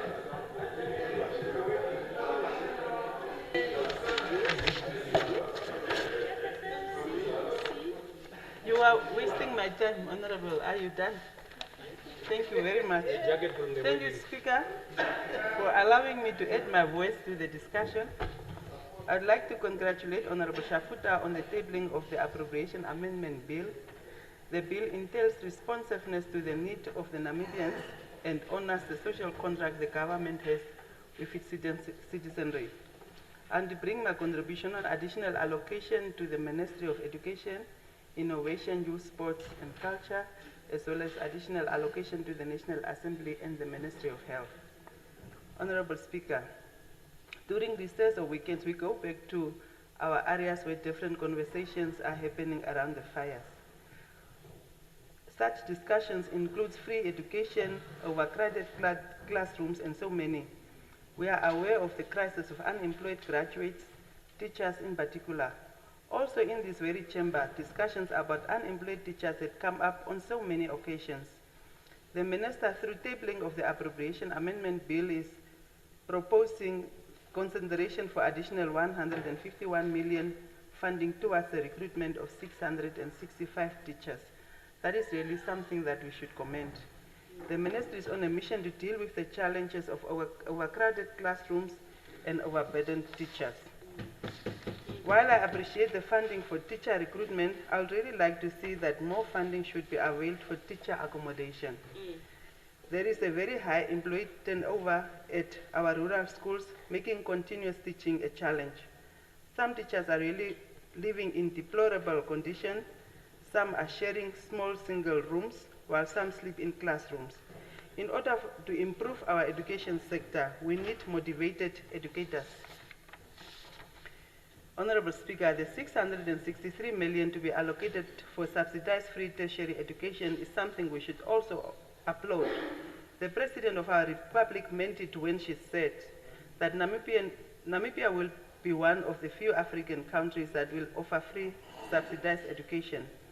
Many did not believe her, and some still don't want to believe. It is here, in black and white. Funding allocation has been done, and it's coming. The parents are relieved. The children are looking forward to 2026. The plan is to increase access to education. No child should remain home because parents cannot afford their children to go to tertiary. It's a fact that countries that offer subsidized free education boast with lower poverty rates. This journey should bring us hope as Namibians. A Tanzanian proverb says, little by little, a little becomes a lot, and at the end, it will eventually make a big difference. Honorable Speaker, since we came to this House, all of us, including the other side of the aisle, was complaining about lack of office spaces, lack of researchers, lack of support staff, and not so conducive working environment. The National Assembly is also considered for additional funding in order for us to be better functional. We applaud the Minister for that one. In conclusion, I'm equally happy to note the additional funding of 185 million for the Ministry of Health towards the recruitment of health personnel. A country that prioritizes funding towards the healthcare system indeed is a caring government. I've read a quote somewhere that says, the first wealth is health. Significant progress has been made in the health sector, and additional healthcare personnel will only make our healthcare system better. Deputy Speaker, on that note, I will ask the caring members of this Parliament, please do not prolong the discussion on the bill and do the honorable thing as honorable members by passing the bill with urgency it deserves. I thank you. Yes. I call upon Honorable Ngwale. May I protect it? Yes. Thank you. Honorable Speaker, honorable members, I rise to express my unwavering support for the mid-term budget review for the 2025 to 2026 financial year, a budget that speaks to the heart of our government vision, a vision of shared prosperity and empowerment for all Namibians. Honorable Speaker, the allocation of 663 million toward registration fee for tuition for the first quarter of free education in powerful reaffirmation of this government's steadfast commitment to accessible, equitable, and quality education for every Namibian children. Education remains cornerstone of empowerment. It opened the doors of opportunity, uplift families, and raise the foundation in sustainable national development.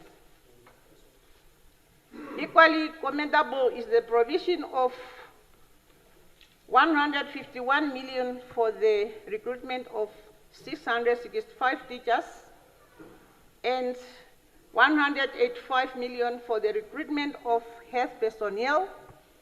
This allocation are not only figure in a ledger, they represent renewal hope for our communities. They will stress service delivery, is the burden of overworking professionals, and ensure that every child learns in classroom with a teacher and every patient receives care from qualified health worker. Honorable Speaker, as a nation, we must continue to close the gap of inequality, particularly those affecting men, women, child, and vulnerable groups. This budget provides an enabling environment for us to advance gender equality, promote social protection, and save the welfare of our children. the future custodian of our republic. Allow me, Honorable Speaker, to commend the Swapo Parklands government under the leadership of Her Excellency, the President of the Republic of Namibia, for steering our nation with wisdom, unity, and compassion. This budget is yet another testament to that leadership, one grounded in the principle of social justice, inclusivity, and nation building. I therefore stand loudly in full support of the midterm budget review for 2025 to 2026 financial year. Thank you, Honorable Speaker.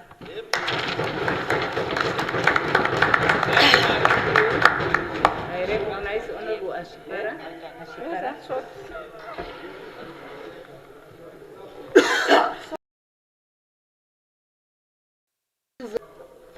For the opportunity granted to me. Honorable Speaker, honorable members, let me add my voice to the debate of the national budget. First, I want to start by thanking the minister and her team for a well-balanced budget aimed at management of our national debt. The budget also ensured economic growth that is critical for the creation and the employment for our youth in our country. Honorable Speaker, honorable members, the budget is generally focused on boosting economic growth of very critical sectors such as follows. One is agriculture, which is the greatest employment creator and serve as a salvation of any nation. 2, youth employment. This part of our population need to be developed for employment and to create self-employment, as it is mostly affected by the unemployment conditions. Creative industries is another one that is being boosted. It has the potential to unlock great talents among our youth to create wealth in our country. Honorable Speaker, honorable member, allow me to be specific on a few aspects of our budget. This budget has made available $663 million to ensure that the Namibian students' cry for fees must fall, and the promised subsidized free tertiary education is here at last. This is in addition to the already free universal primary education and the universal secondary education in our country. Further, an amount of $185 million is made available to provide adequate health staffs in the country. This will go a long way in the upliftment of health services and delivering the much needed community-based health services in Namibia. The budget has also set aside some $50 million for drought to make sure that no Namibian goes a day with no food. This also defies the naysayers who misinformed the nation sometimes that the drought has come to an end. This is a clear demonstration that the Swapo Party government is a caring government. The $30 million to Election Commission to cater for the shortfall of cost by by-elections is a clear demonstration of the budget towards sustainable democracy and making sure that the Namibian citizens exercise their democratic rights freely, fairly, and transparently. and to continue electing their leaders. Honorable Speaker, honorable members, the previously much debated and National Assembly vote due to underfunding has in total received an additional of 45 million, 15 million for the personnel expenditure and the Parliament Committee's oversights, which is very crucial to budget monitoring, implementation monitoring, and a further 30 million for office accommodation, which will lead to good parliamentarians' work. This is another good and well-purposed budget allocation. Honorable Speaker, honorable members, the national budget is truly focusing on addressing Namibian profound economic challenges. It also serves as a developmental tool and offer economic relief to struggling Namibians. Honorable Speaker, having said that, I just want to end by saying that Honorable Finance Minister, during the oversight functions,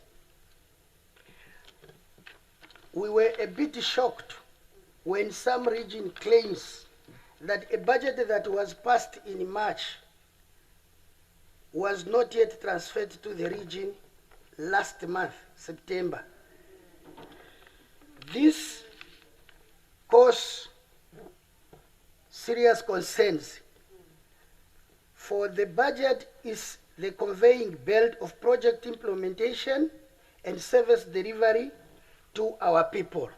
If the budget is delayed, that is, we are doing a disservice to our people. So that's why I would like to, that's why, Honorable Speaker, I would like to advocate for here, a speedy approval of the budget and a speedy transfer of the budget to the end users. And I so submit.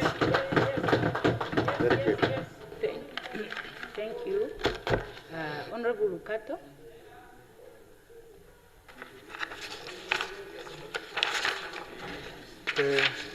Honorable Speaker, members of Parliament, and the leaders of all various political parties, thank you for the floor and a good day. The NDP contribution amendment bill 2025-2026 are as follows. On the education system, needs more reforms. Honorable Speaker, members of Parliament, and eventually the Minister of Finance. In support of the years, Namibia's education system went through periods of racism, and after independence came hope of replacing the old order. Bantu education was an inferior education system designed by the blacks of the South Africa and Namibia in the 1950s by the Afrikaners to disable them from competing with the superior education system for whites. Hendrik French, a fervent once Minister of Native Affairs in the 1950s and the later Prime Minister of South Africa in the 1960s, were the mastermind of this education system, and because of its inferior, many young Namibians skipped the country to go and seek a better education system elsewhere. Honorable Speaker, honorable members, this form of education was oppressive and was enforced and imposed upon the black masses in Namibia, in addition to the brutal and the terror campaign against the civilian society. School children were instructed to believe and learn straight-based and evil Indo-Dominants that black Namibians were warmongers, while whites were peace lovers. International Conference on Teachers' Education for Namibia, 1989. Honorable Speaker, members of Parliament, can't in this inception, in reality, Africans, like all races of their face of the each enjoy and cherish peace. Africans are not different from other races in terms of capacity and the national thinking. The distortion and the ideology that point of correction, ideology that Africans are slow thinkers, less civilized, unintelligent, dangerous, and responsibility were only imposed on them by some Europeans. The fact that many Africans did not exist in many developed issues and the projects had to do with limited. Police, you are very disturbing me, please. Can you silence? Thank you. Facilities at their disposal. Honorable Speaker, members of Parliament, Namibia government after independence come up with education for all as its philosophy of education. This philosophy comprised of 4 major goals of education, which are access, equity, equality, and democracy, values, and language, are also included in major aspects or components of the major goals Minister of Education and Culture, 1993, I quote, notwithstanding the fact that these goals were not fully entered for in the old apartheid educational dispensation, they remain exclusive. Even today, Honorable Speaker, members of Parliament, after 35 years of independence, it is saddened today to realize that despite all efforts to transform the education system, very little has been achieved. The evidence is there for all to see, notable. Number 1, the higher failure rate, especially at grade 12 level. Number 2, the higher rate of unemployment. Number 3, lack of skills among the learners. Number 4, the education system remains mostly theoretical and not practical and self-reliant. Number 5, the death of moral values among the learners and teachers. Number 6, hopeless youth because of the unknown future which they are forced to face. Number 7, sanitary issues in many secondary schools. Then let me come to the implementation of Free Education Bill 2025. A permanent system should be implemented, inclusive of learners, teachers, parents, academic lecturers. The implementation should not discriminate any person. The state ought to enact an adequate budget, sharing from the resources which is budgetary, including preschool, primary schools, senior secondary college, and the universities. The free education must entail that every school has a hostel, clinic, mobile clinic, hospital, and these facilities, and I do. Honorable Speaker, members of Parliament, introduction of more staff, medical doctors, medications, water, electricity at all schools, and a proper road infrastructure. Learners and parents must not be obliged to pay for anything. All educational expenses should be under the state's obligation. in order to accommodate both rich and poor. Hence, the reason an adequate budget is necessary. Teachers' houses must be well taken care of. Teachers' welfare, salaries, and their promotions. Honorable Speaker, Member of Parliament, the National Democratic Party, NDP, supports the amendment bill. That's 100%, no zigzag, 100%.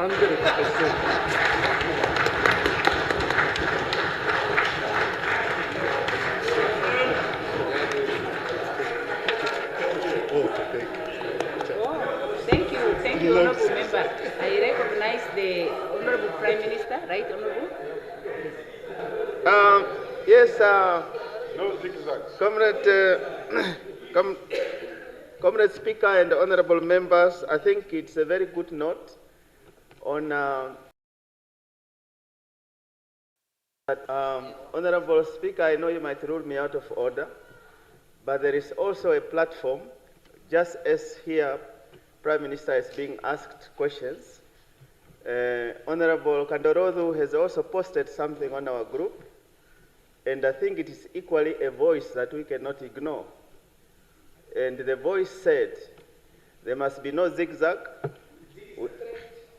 We must make sure that this appropriation bill is passed and passed swiftly. And I wanted to throw it to the other side because all of us are on that group. Okay, I'm passing it. Yeah. So, but I think, Honourable Speaker, honourable members, before I'm ruled out of order, I think if we read that message, it is speaking to a direction that we should, or at least we are requested to consider and to consider favorably and swiftly. And if the affirmation of nodding is saying yes, then I believe that what honourable members that are now currently out of the country, what they are asking us in this August House this afternoon to do is to fully in one voice, what is the word? Pass the appropriation bill so that they can sleep better today as they did, because yesterday sounds like they did not sleep better. Yeah, well, they too, wherever they are part of us. So it's just an appeal, Honourable Speaker, before I'm ruled out, but I think it is a genuine appeal that in as much as we are discussing and adding and subtracting, I think the generality of our discussion is that we are supportive of it, and therefore we want to see it being implemented in the manner that it is beneficial to all Namibians. So I so move, if I'm not out of order, Honourable Speaker.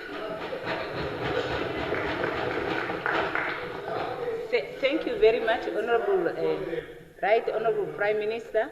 I'm sure that the MPs have heard you, and the discussions would proceed in that spirit. When you are given a time limit for a day, it doesn't mean that your party must speak for that long.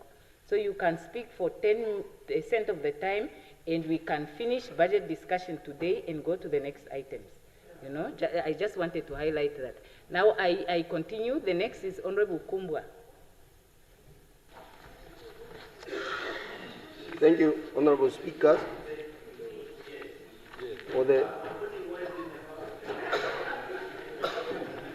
Thank you, Honourable Speaker, for granting me the time to make a contribution to this very important document.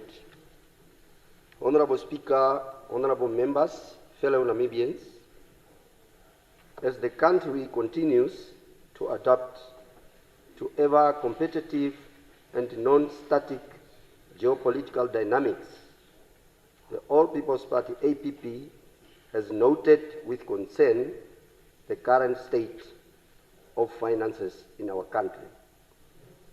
The submission of the 2025-2026 mid-year budget review by Honourable Erika Yangalenga Eshafuda, Member of Parliament and Minister of Finance and Social Grants Management of the 8th administration shows continued domestic constraints.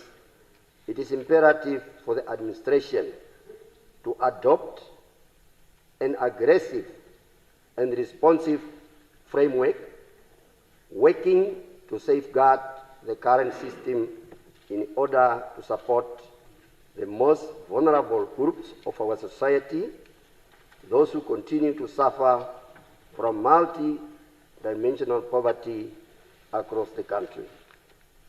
However, let me take this opportunity to congratulate and thank Honorable Erika Tenelenga Yashafuda, Member of Parliament and Minister of Finance and Social Grants Management, for striving to respond to this noble national responsibility through the available policy statement and accountability report for the midterm financial year of 2024-2025.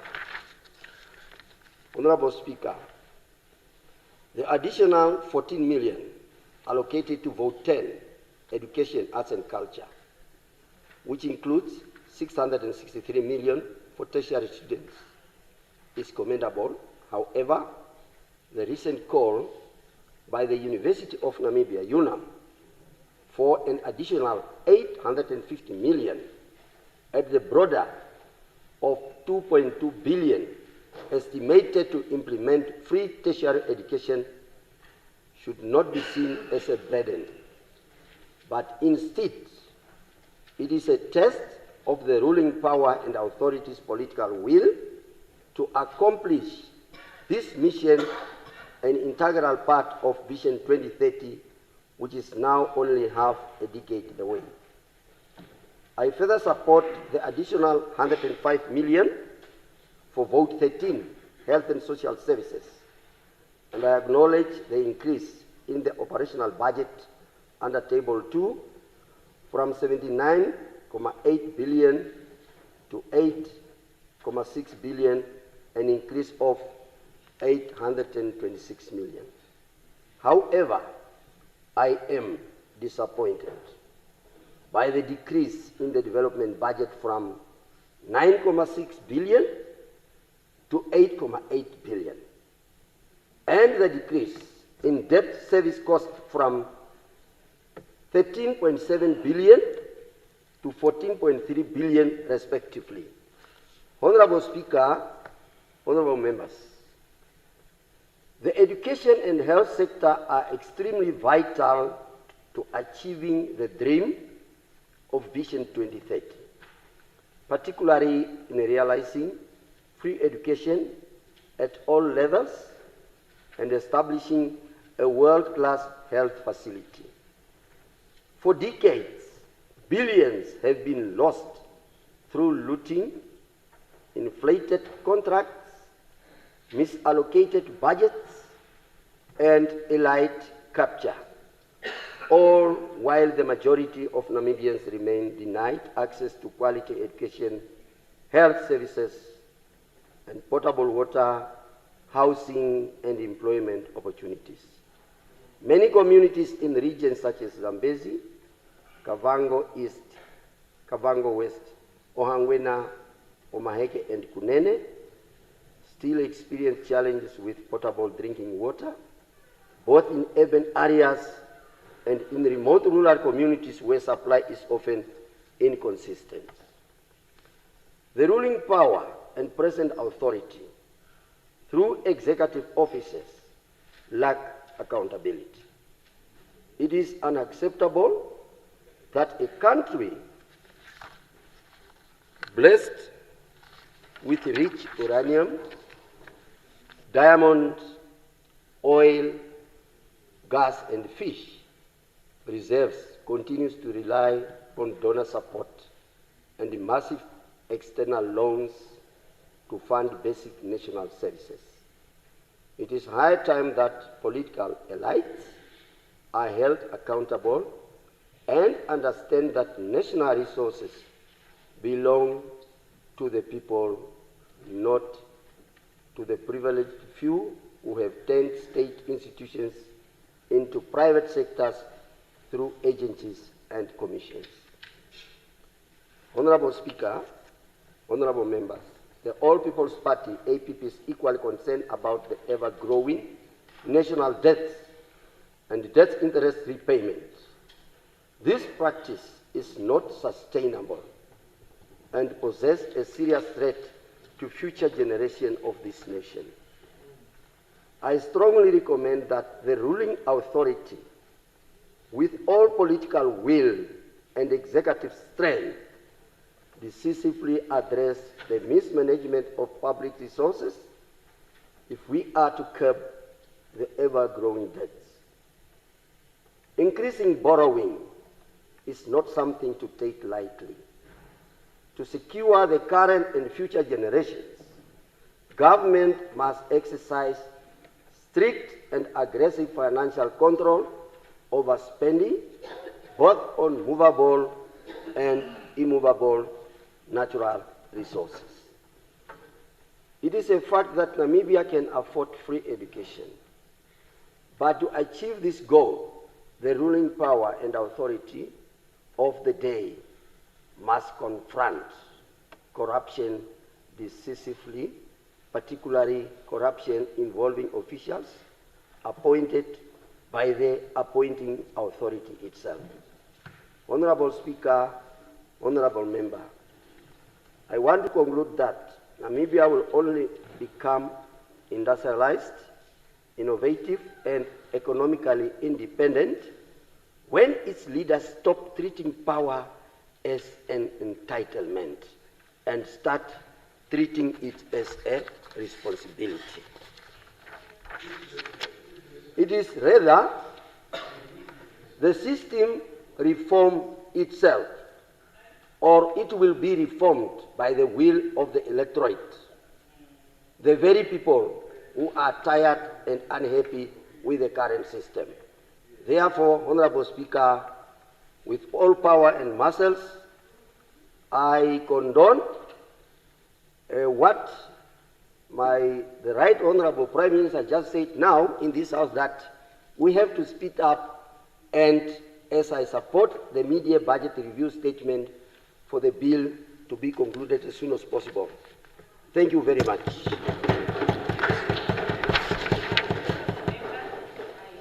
I have one more member asking for the floor, but the MP's party is not allocated any time to contribute to the budget today, and I would therefore not be able to give the member the floor to speak. That being the case, and being it that no other MP is asking for the floor, we move to the next item on the order paper, and no, then I will ask the secretary.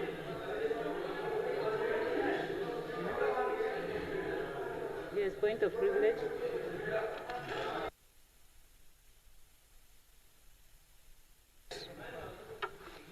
Now, Honorable Speaker, point of privilege. I need to be made to understand, because now we are moving on to the next discussion.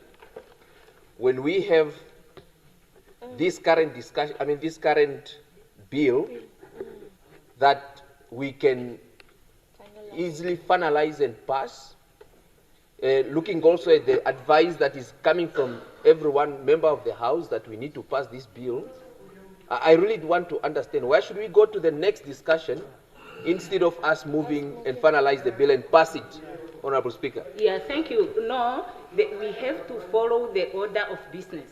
And that order is given, first and foremost, different political parties are given time to contribute. There are some parties that are not given time today. And we cannot say we don't give them time today, and then we decide we are passing the bill and we deny them the opportunity to speak. You see, that's the first challenge. Unless if we were saying we do not allocate time to political parties and each one can speak, and we can take as long as it takes for all of us to contribute. That's the only way. Number two, there are more than one stages involved in passing the bill. And you cannot do more than one stage of a bill. in one day, it is contrary to the rules. But I know that we are a new member, but I thought the PM also is a new member, but he also was, you know, on a lighter note. That's why he said maybe he will be called out of order. So I decided to leave it there. But no, unfortunately, that flexibility is not there for us to do that in regard to the bill. So we have to allow all the political parties to contribute according to this timetable. So for today, we proceed to the next item, and I will call the secretary to read the order of the day. The second order of the day, secretary. Resumption of debate on second reading, mental health bill. When this assembly adjourned on Tuesday, 21st of October, 2025, the question before the assembly was a motion by the Honorable Minister of Health and Social Services that the bill be read a second time. Honorable Mbundu adjourned the debate and he now has the floor. Is Honorable Mbundu here? Okay, so Honorable Mbundu is not here. Any further discussions?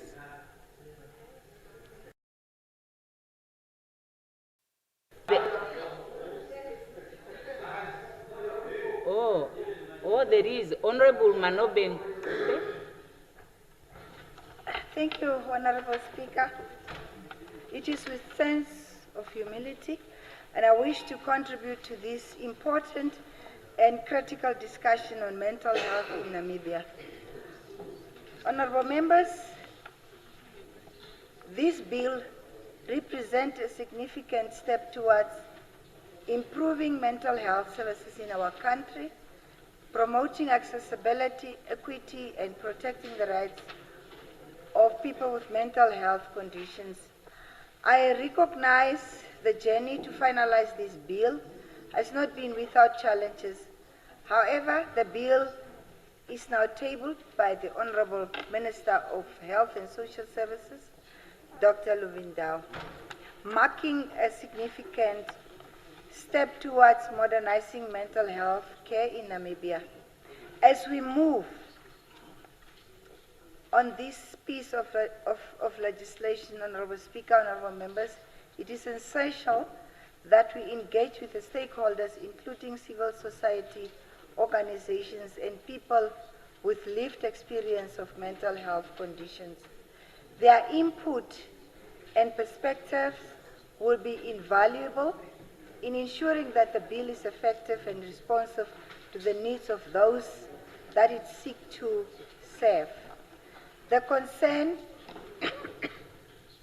is that the establishment of the Constitution on the Review Board is not specific on this, the community representative. There is no specific criteria or qualifications related to mental health conditions. Meanwhile, persons who have a lived experience with mental health conditions might be more suitable for the role. This community representative may not accurately represent the community needs and perspectives without specific qualifications or experience. The member may not fully understand the complexities of mental health issues, and the appointment might be seen as tokenistic, where a community member is appointed without meaningful involvement of impact. Honorable Speaker, honorable members, here I would like to invoke the principle of nothing about us without us, ensuring that the voices of those directly impacted by this decision are heard and valued in all discussions. This principle emphasizes the importance of inclusive decision-making, where those affected by policy or decision have a seat at the table and contribute to the discussion. Honorable Speaker, by invoking this principle, I'm highlighting the need for authentic representation and collaboration to create more effective and equitable solutions. Honorable Speaker, honorable members, mental health can affect individuals from all walks of life, regardless of their background, age, or socioeconomic status. Hence, the importance of raising awareness and work towards breaking the stigma surrounding mental health issues is very essential, and to encourage open conversation. Here I quote Sigmund Freud, an Austrian neurologist and founder of psychoanalysis, Honorable Speaker, and I quote here, unexpressed emotions will never die. They are buried alive and will come forth later in uglier ways. He basically highlights the importance of acknowledging and expressing emotions in a healthy manner to maintain mental well-being. Honorable Speaker, honorable members, psychologists play a vital role in our communities by providing essential mental health services.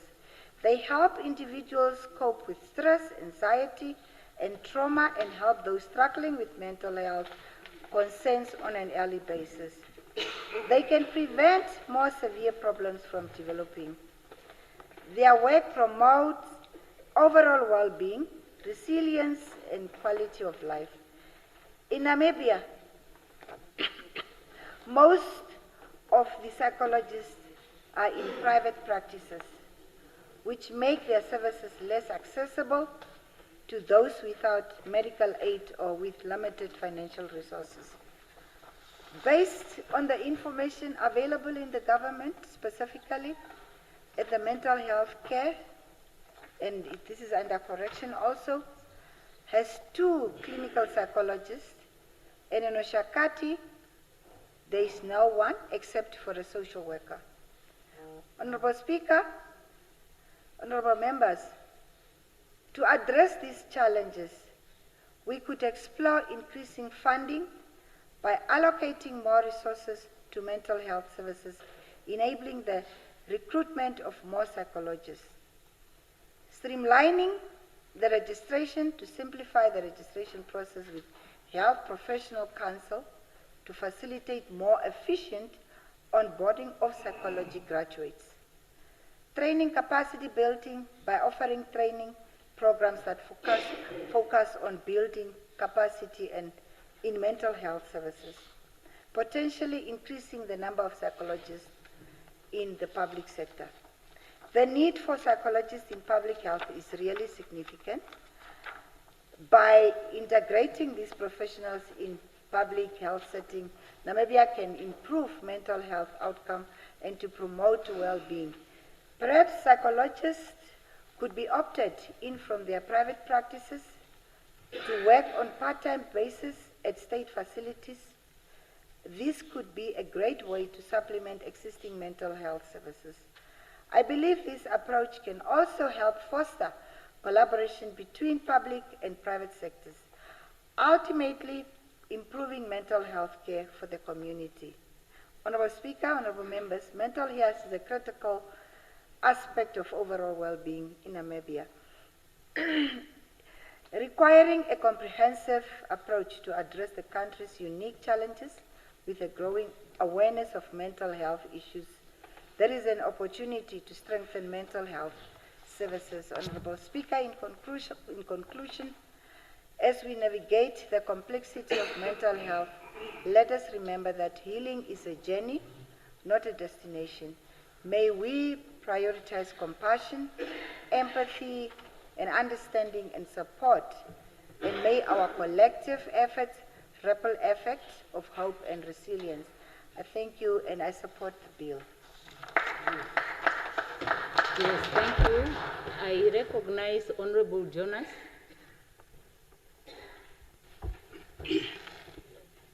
Thank you very much, Honorable Speaker, honorable members. Let me begin by congratulating Honorable Dr. Lubindao, Minister of Health and Social Welfare, for tabling this critical mental health bill.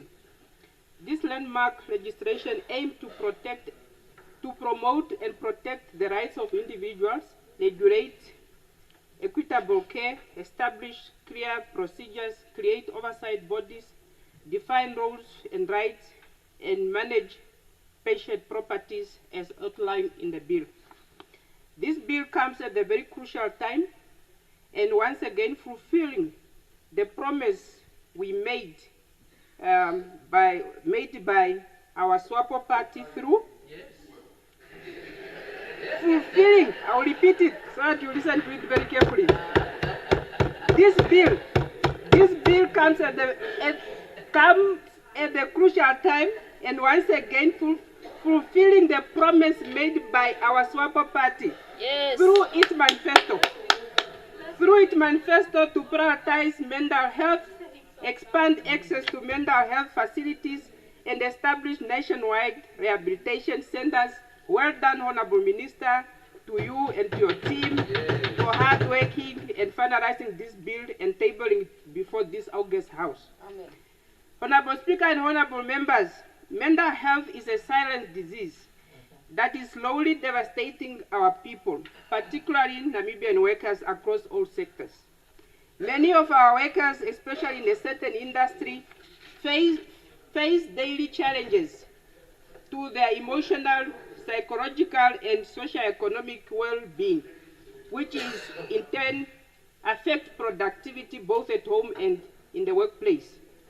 It is estimated that 70% of Namibian workforce experience significant stress and chronic health conditions, with 35% of work-related stress occurring in the mining sector and the construction sector.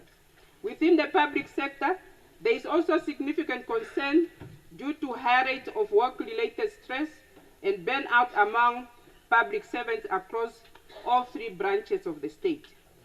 In other sectors such as agriculture, domestic work, security, finance, and logistics, workers are significantly impacted by socio-economic factors like stagnation wages, poor working conditions. Furthermore, many Namibian workers face unspoken mental health challenges, including daily verbal and physical abuse from their employers.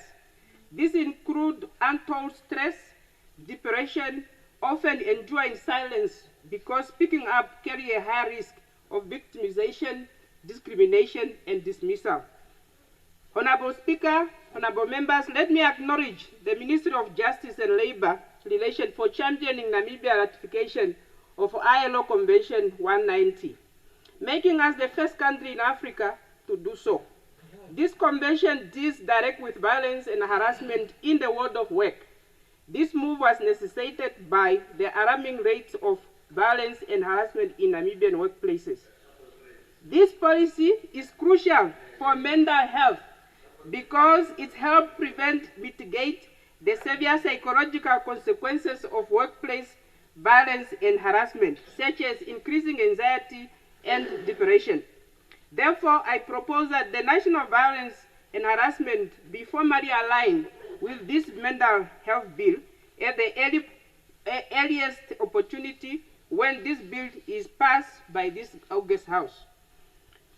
Highlighting the above, let me now analyze the mental health bill from the worker's perspective, focusing on protection, obligation, and areas for potential strengthening. The bill established a modern rights-based framework for mental health. While its primary focus is on patients, its implicity and explicitly creates a new landscape of rights, responsibilities, and protection for the workforce.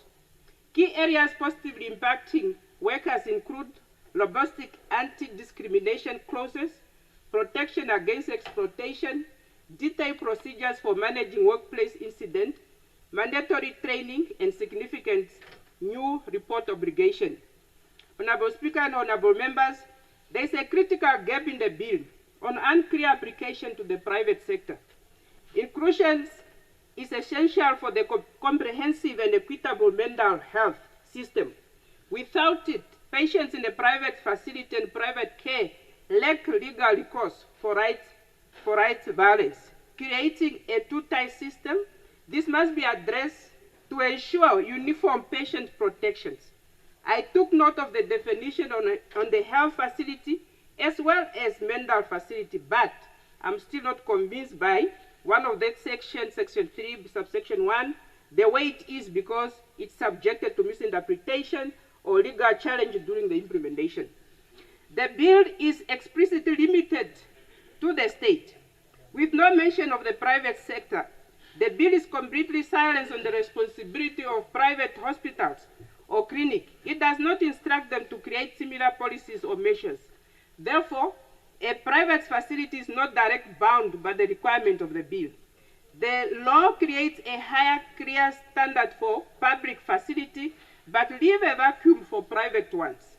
There is no direct legal text here telling a private hospital what it is internal policies must achieve. Honorable Speaker, there is a need for the bill to address the private sector. I welcome the bill as it requires all health facilities to adopt policies, utilize public health and education to promote mental health in all areas of public life. This will benefit the labor and the employment sector. This bill empowers the Ministry of Health to enter into agreement which must, among others, promote cooperation between the training of staff of the ministries and staff of other ministries. To mental health to enable them to engage or interact with the patient in an appropriate manner. In line of Section 23 of the Labor Act, employers can utilize this bill to promote and facilitate for training on mental health for their workers. The agreement, I have 15 minutes. The agreement which the minister might conclude must regulate the promotion of mental health in various public sectors, but not open to the private sector, specifically in the employment sector. The prohibition of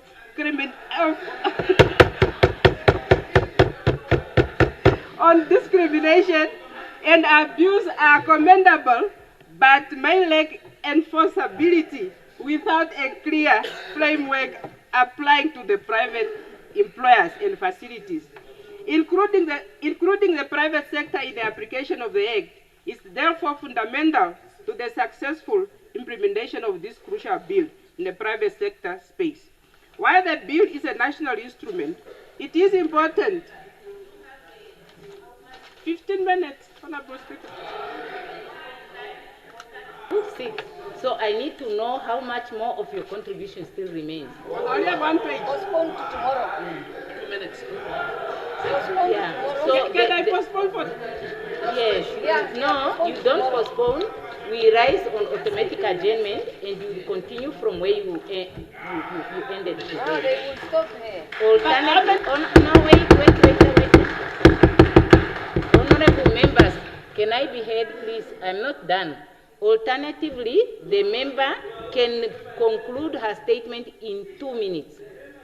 So which one do you choose? Do you continue tomorrow or you summarize in 2 minutes? Then we have our time. Yeah. Okay. Honorable Speaker, if I have to continue tomorrow, how many minutes do I have?